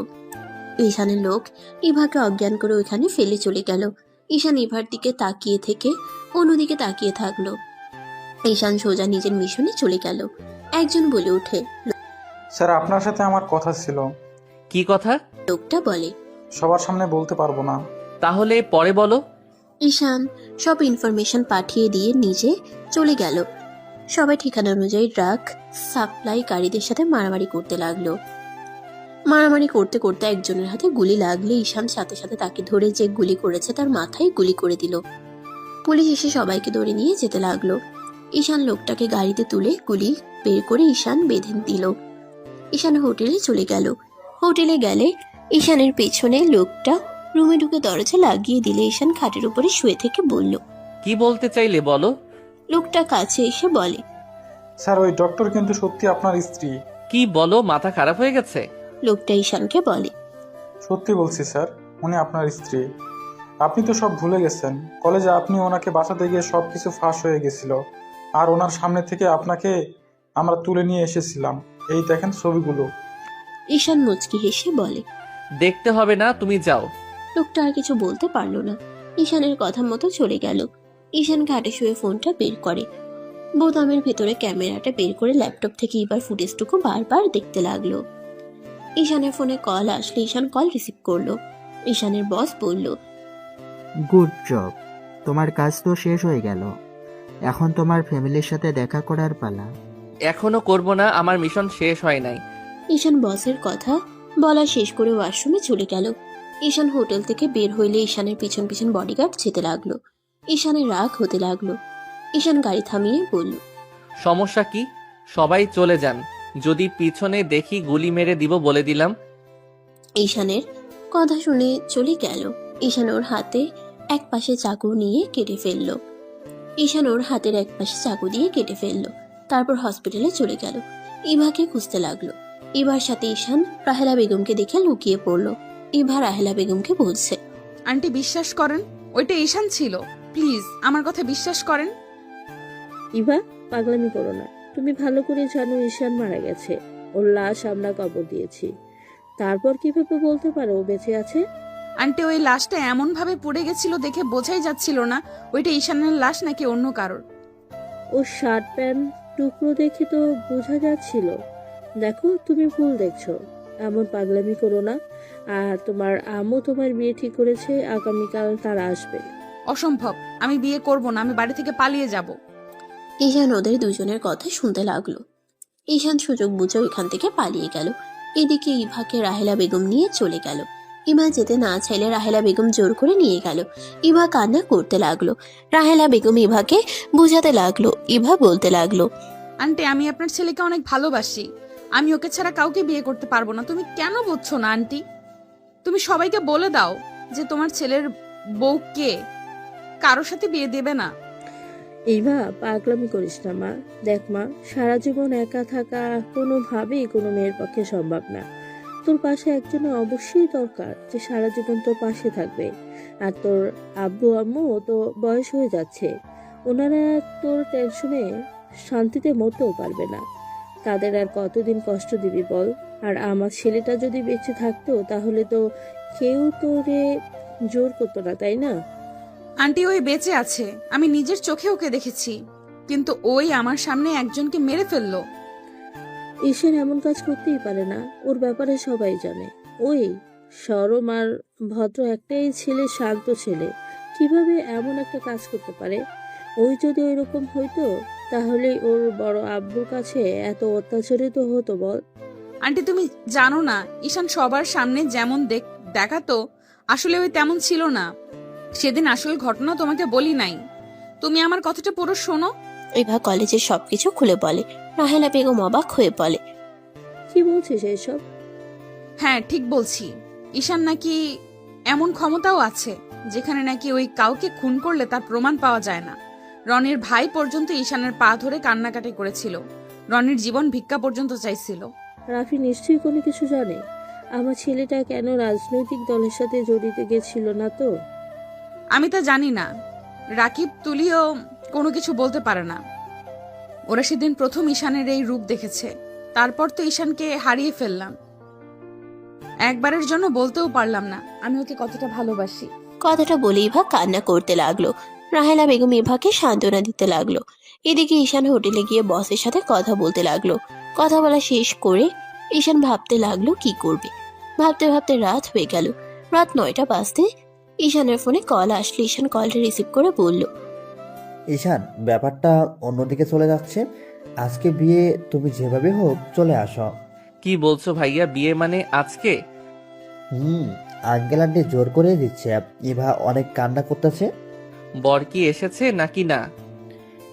এখনো আসে নাই, রওনা দিয়েছে। আচ্ছা বাই। ঈশান কল কেটে দিয়ে কি করবে ভেবে না পেয়ে হঠাৎ মাথায় আইডিয়া আসলো। ঈশান কয়েকজনকে কল দিয়ে মোড়ের সামনে পাঠিয়ে দিল। অপেক্ষা করতে ঈশানের ফোনে কল আসলে ঈশান বাইক নিয়ে চলে গেল। বরের গাড়ি থেকে বরকে নামিয়ে ঈশান সাইডে নিয়ে গিয়ে বলল, এই বিয়ে আপনি করতে পারবেন না। যাকে বিয়ে করছেন সেই আমার স্ত্রী। আমি একটা ঝামেলার কারণে তাদের সামনে যেতে পারছি না। লোকটাকে বোঝানোর পর লোকটা সাহায্য করতে রাজি হয়ে গেল। ঈশান বরের গাড়িতে উঠে চলে গেল। ঈশান মুখে রুমাল দিয়ে চলে গেল। ঈশানকে দেখে সবাই কানাঘুষা করতে লাগলো। ইভাকে নিয়ে আসতে শুরু করলো। ইভার দিকে চোখ লেগে বোঝা যাচ্ছে ইভা যেন পাথরের মূর্তি হয়ে গেছে। রাহেলা বেগম ইভাকে ঈশানের পাশে বসিয়ে দিল। আতিয়া ঈশানের দিকে তাকিয়ে বলল, আচ্ছা দুলাভাই, আপনাকে না কেমন যেন আমার ভাইয়ের মতো লাগতেছে। আচ্ছা, আপনার মুখ ঢেকে রাখছেন কেন? এই যুগে কে মুখ এভাবে রুমাল দিয়ে ঢাকে? ঈশান তো ঢোক গিলতে লাগলো। বরের বাবা মা বলে, তোমার দুলাভাই একটু বেশি লাজুক তো, তাই লজ্জা পাচ্ছে। হ্যাঁ, ছেলে মানুষও লজ্জা পায়। আতিয়া ঈশানের দিকে ভালোভাবে তাকাতে লাগলো। আতিয়া বারবার ঈশানের দিকে তাকালে ঈশান নিজের মুখ ভালো করে ঢাকতে লাগলো। রূপা বলে ওঠে, আরে দুলাভাই, এত লজ্জা পাইয়েন না, দেখি মুখটা। আরে ছাড়ো, ওনার লজ্জা লাগছে। হুদাই কেন ঝামেলা করছো? কাজী সাহেব, বিয়েটা তাহলে পড়িয়ে দেন। ইভা রাফির দিকে তাকিয়ে আছে। রাফি এবার চোখের পানিগুলো দেখে চোখ সরিয়ে নিল। কাজী বিয়ে পড়াতে লাগলো। ঈশান ভয়েস চেঞ্জ করে কবুল বলতে লাগলো। ইভাকে বলতে বললে ইভা কোনো কথা বলে না। ইভার আম্মু কাছে এসে কানে কিছু বলে। ইভা কবুল বলতে বাধ্য হইল। বিয়ে পড়ানো শেষ হয়ে গেলে ইভা দৌড়ে চলে গেল। ঈশান মুখে রুমাল সরিয়ে দিলে সবাই যেন থমকে গেল। রাহেলা বেগম আতিয়া দৌড়ে এসে ঈশানকে জড়িয়ে ধরে কান্নায় ভেঙে পড়ল। রাহেলা বেগম বলে ওঠে, ঈশান, তুই বেঁচে আছোস? ঈশান, এতদিন কোথায় ছিলি? ঈশান, 5 বছর একটা বারুকে আমাদের কথা মনে পড়ে নাই? আম্মু শান্ত হন প্লিজ। আতিয়া পাগলি, কান্না বন্ধ করবি? তোর কান্না দেখে মনে হচ্ছে আমি মারা গেছি নাকি? কুত্তা বিড়াল, তুমি অনেক খারাপ। তুমি জানো না আমি তোমাকে ছাড়া থাকতে পারি না? কুত্তা, তুমি এতদিন কোথায় ছিলে? কুল বোন আমার, আর মারিস না তো। আমাকে কথা বলার সুযোগ তো দে। ঈশান এবার আম্মু আব্বুর দিকে তাকিয়ে বলে, সরি আঙ্কেল আন্টি, আমার জন্য আপনার মেয়েকে অনেক কষ্ট পেতে হইল। তুমি এমন কেন করলে? তুমি বেঁচে থাকা সত্ত্বেও তুমি কেন এমন করলে? তুমি জানো আমরা আমাদের মেয়েকে কতটা পেশা দিয়েছি, কতটা কষ্ট দিয়েছি। এই বিয়েটা ব্ল্যাকমেল করে দিতে হচ্ছে। এবার ঠিক বলেছিল, আমরা ওর কথা বিশ্বাস করি নাই। এবার আম্মু কান্না করতে লাগলো। ঈশান এবার হবু বর আসলে ঈশান ওদেরকে ধন্যবাদ দিয়ে দিল। ওরা সবাই বিদায় নিয়ে চলে গেলে ঈশান কিছু বলবে তার আগেই বডিগার্ড এসে রাফিকে দেখে বলে, স্যার, ওনাকে আমি চিনি। স্যার, উনি ওই সেই দিন ছিল। আপনি প্লিজ সবাইকে নিয়ে চলে যান। আমি কল দিলে আমাকে নিয়ে যাইয়েন। লোকটা ঈশানের কথা শুনে চলে গেল। ঈশান সবার দিকে তাকিয়ে কান ধরে বলল, সরি সরি সরি, প্লিজ সবাই ক্ষমা করে দেন। আমার পুরো কথাটা একটু ধৈর্য ধরেন। কি বলবে বলো? সেই দিন আমার উপরে RS গ্রুপের মালিক হামলা করেছিল, কারণ আমি তাদের অবৈধ সবকিছু ধরিয়ে দিয়েছিলাম। আমি গোয়েন্দা বিভাগের মানুষদের সাহায্য করতাম ক্লাস 8 থেকে। আমি বয়সে ছোট হইলেও আমার বুদ্ধির কারণে গোয়েন্দা বিভাগের এজেন্টকে আমি একবার বাঁচিয়েছিলাম। সেই সব ট্যালেন্ট দেখে আমাকে তার অনেক পছন্দ হয়, আর এইসব বিষয়ে আমার আগে থেকে অনেক আগ্রহ ছিল। আমি ওনাদের সাথে ট্যালিং করতাম। আমাকে ছোট ভেবে প্রথমে নিতে রাজি হয় নাই। আমার আগ্রহ দেখে তারা আমাকে নেয়। আমি পড়াশোনার পাশাপাশি ওইখানে গিয়ে ট্যালিং নিতাম। কি এত ছোট বয়সে এইসব কিভাবে যেতে পারলে তুমি? ছোট আম্মু, পুরোটাই বলতে দেন, তারপর বল। 10 থেকে 6 মাস ওইসব বাদ দিয়ে পড়াশোনা নিয়েছিলাম। 2 মাস ছুটি পেয়েছিলাম। ওই 2 মাসে 3টা কেস আমি সমাধান করতে সাহায্য করছি। তারপর সবাই আমার উপরে ইমপ্রেস হয়ে গেছিল, আর আমাকে ক্ষমতা দেওয়া হয়েছিল, আর সবাই আমাকে অনেক ভালোবাসে, বিশ্বাস করে। আর আমি যেভাবে থাকতাম, আমাকে ধরার মতো ক্ষমতা কারো ছিল না। সেই দিন সব সমস্যা হয়ে যায়।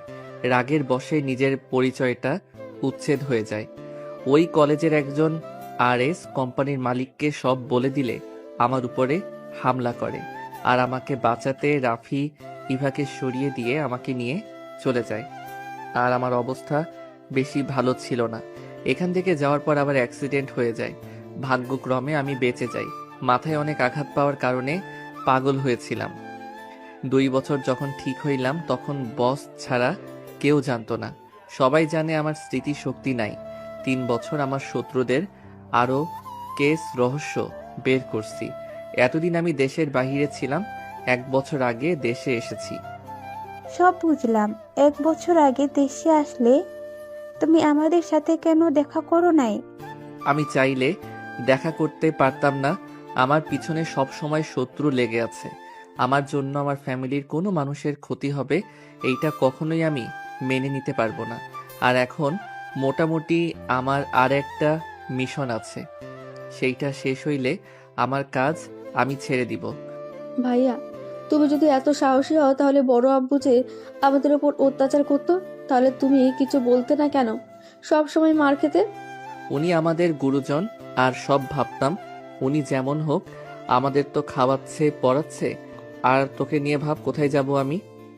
আমি একা হইলে কবে ওইখান থেকে বের হয়ে আসতাম। তোকে নিয়ে বিপদে আরো পড়তে চাই নাই, তাই আমি সব সহ্য করে গেছি। তোর নিরাপত্তার কারণে আমি সব মেনে নিয়েছি। আব্বু থেকে বড় আব্বু অনেক ভালো আছে। আব্বু অনেক ভালো ভাইয়া। আব্বু তোমার খুনের কারণ বড় আব্বুকে ভেবে বড় আব্বুকে খুন করে জেলে গেছে। আর আব্বু আমাদের অনেক ভালোবাসে। সেদিন ছাদ থেকে আব্বু আমাদের বাঁচিয়েছিল, আমাদের জায়গায় অন্য বস্তা রেখেছিল। সেই আমাদের অনেক ভালোবাসতো, বাট কখনোই প্রকাশ করতো না। আতিয়ার কথা শুনে ঈশান হতভম্ব হয়ে গেল। কি বলছিস এইসব? হ্যাঁ, ঠিক বলছি। তোমার আব্বু তোমাকে অনেক ভালোবাসে। তোমার মৃত্যু সহ্য করতে না পেরে ঈশান, একবার তোমার আব্বুর সাথে দেখা করো। সেই নিজেকে তিলে তিলে শেষ করে দিচ্ছে। হ্যাঁ ঈশান, তোমার আব্বুর সাথে দেখা করো। আমি আপাতত জেলে যেতে পারছি না। আচ্ছা, চিন্তা করেন না, আমি আব্বুকে জেল থেকে বের করে নিয়ে আসবো। এবার কাছে গিয়ে দেখা করো। মেয়েটা আমার মনে হয় কান্না করতে করতে অবস্থা খারাপ। আচ্ছা, কান্না করতে থাক। আজকে যত ইচ্ছে কান্না করুক। এরপর থেকে কখনোই চোখে পানি আসতে দিব না। আমাকে এখন যেতে হবে। আম্মু দোয়া করেন আমি যেন সুস্থভাবে ফিরতে পারি। তুমি কোথাও যাবে না, কোনো মিশন যাওয়া লাগবে না। আম্মু ভয় পাবেন না। কার মৃত্যু কোথায় হবে বলা যায় না। ঈশান ফোন বের করে উকিলকে কল দিয়ে কথা বলে নিল। কথা শেষ করে আতিয়ার কাছে নাম্বার দিয়ে বলল, এটা উকিলের নাম্বার, আমি আসতে সময় লাগবে। উকিল সাথে সব সত্যি খুলে বলিস, আর বাকিটা উকিল দেখে নিবে। আর ইভাকে বলার দরকার নাই। ইভাকে বলো বর লজ্জা পেয়ে 1 সপ্তাহের জন্য বাড়িতে গেছে। ঈশান কথাগুলো বলে বের হয়ে গেল। ঈশান সোজা গার্ডেনের ইনফরমেশন দিয়ে চলে গেল বাইক নিয়ে। মাঝ রাস্তায় গার্ডরা গাড়ির সামনে থামালে ঈশান উঠে পড়ল। ঈশান গাড়ির ভেতরে পোশাক পরিবর্তন করে ফেলল, রেডি হয়ে চলে গেল লোকেশন অনুযায়ী। ওখানে গিয়ে মারামারি চলতে লাগলো। ঈশানের পায়ে একটা গুলি লাগলে ঈশান সোজা লোকটার চোখে গুলি করে দিল রাগে। পুলিশ সবাইকে ধরে নিয়ে গেল। ঈশানের বডিগার্ড ঈশানকে নিয়ে চলে গেল। ঈশান নিজের পায়ের গুলি নিজেই বের করে ব্যান্ডেজ করে নিল। ঈশান সোজা এখান থেকে সিলেট চলে গেল। 1 সপ্তাহ পর ঈশান ঢাকায় চলে আসে। দরজার কলিং বেল বাজাতেই আতিয়া দরজা খুলে দিলে ঈশান বলল, কেমন আছোস পিচ্ছি? ভালো দুলা ভাই। ফালতু কি বলিস? ও আতিয়া হাসতে হাসতে বলে, নতুন জামাই ভেতরে আসেন, সবাই আপনার জন্য অপেক্ষা করছে, শুধু আপনার বউ ছাড়া। মা, তোর ভাবি কই গেছে? রুবেল দরজা লাগিয়ে রেখেছে, যখন শুনছে তুমি আসবে দরজা খুলছে না। হি হি হি, আমার পরিচয় তো দেশ নাই, তাই তো? দেয় নাই। ঈশান ভিতরে ঢুকতেই ওর আব্বুকে দেখলে ওর আব্বু দৌড়ে এসে ঈশানকে জড়িয়ে ধরে কান্না করতে লাগলো। ঈশানের পায়ে ধরতে যাবে, ঈশান সাথে সাথে বলে, আব্বু কি করছেন? এভাবে কান্না করবেন না প্লিজ। ঈশানের আব্বু কান্না করতে করতে বলে, আমাকে ক্ষমা করে দে বাপ। আমি বাবা হয়ে তোদের উপরে হওয়া অত্যাচার করা দেখেও চুপ ছিলাম। নেশা যেন আমার কাছে বড় হয়ে গেছিল। আব্বু, অতীত ভেবে লাভ নাই, এসব বাদ দাও। নতুন করে জীবন শুরু করা ভালো। ঈশান সবার সাথে কথা বলতে লাগলো। সবার সাথে কথা বলা শেষ করে রাত 11টার দিকে ঈশান ইভার রুমের কাছে চলে গেল। ঈশান দরজায় নক করতে থাকলো। ইভা ভিতর থেকে চুপচাপ বসে আছে। ঈশান জোরে জোরে নক করলে ইভা বিরক্ত হয়ে দরজা খুলে দিয়ে পিছনে ঘুরে হাঁটতে হাঁটতে বলে, দেখেন, আমি আপনাকে কখনোই ভালোবাসতে পারবো না। আমি শুনেছি আপনি অনেক সহজ সরল, বাট আমাকে ক্ষমা করবেন। আমি আপনার ভালো স্ত্রী হওয়ার মতো মেয়ে আমি না। আমার কাছে আসার চেষ্টা করলে আমি আপনাকে আকাশের তারা বানিয়ে দেব। বিছানার উপরে দেখছেন চাকুগুলো, সব একদম ঢুকিয়ে দেব। তাই শোনেন, আমাকে যত তাড়াতাড়ি পারেন ডিভোর্স দিয়ে চলে যান। ইভা কথাগুলো বলতে লাগলো। ঈশান মিটিমিটি করে হাসতে লাগলো। ঈশান আস্তে আস্তে দরজা লাগিয়ে দিলে বা ভয় পেয়ে গেল। সাথে সাথে চাকু হাতে নিয়ে তাকাতেই ইভার হাত থেকে চাকু পড়ে গেল। ঈশান আস্তে আস্তে হেঁটে চাকুগুলো পা দিয়ে সরিয়ে দিয়ে ইভার 2 কাঁধে হাত দিয়ে ঠোঁটে আলতো করে কিস করে বলল, বউ, আমি আপনাকে ডিভোর্স দিতে পারবো না, চাকু দিয়ে না, আপনার ভালোবাসায় মরতে চাই। ইভা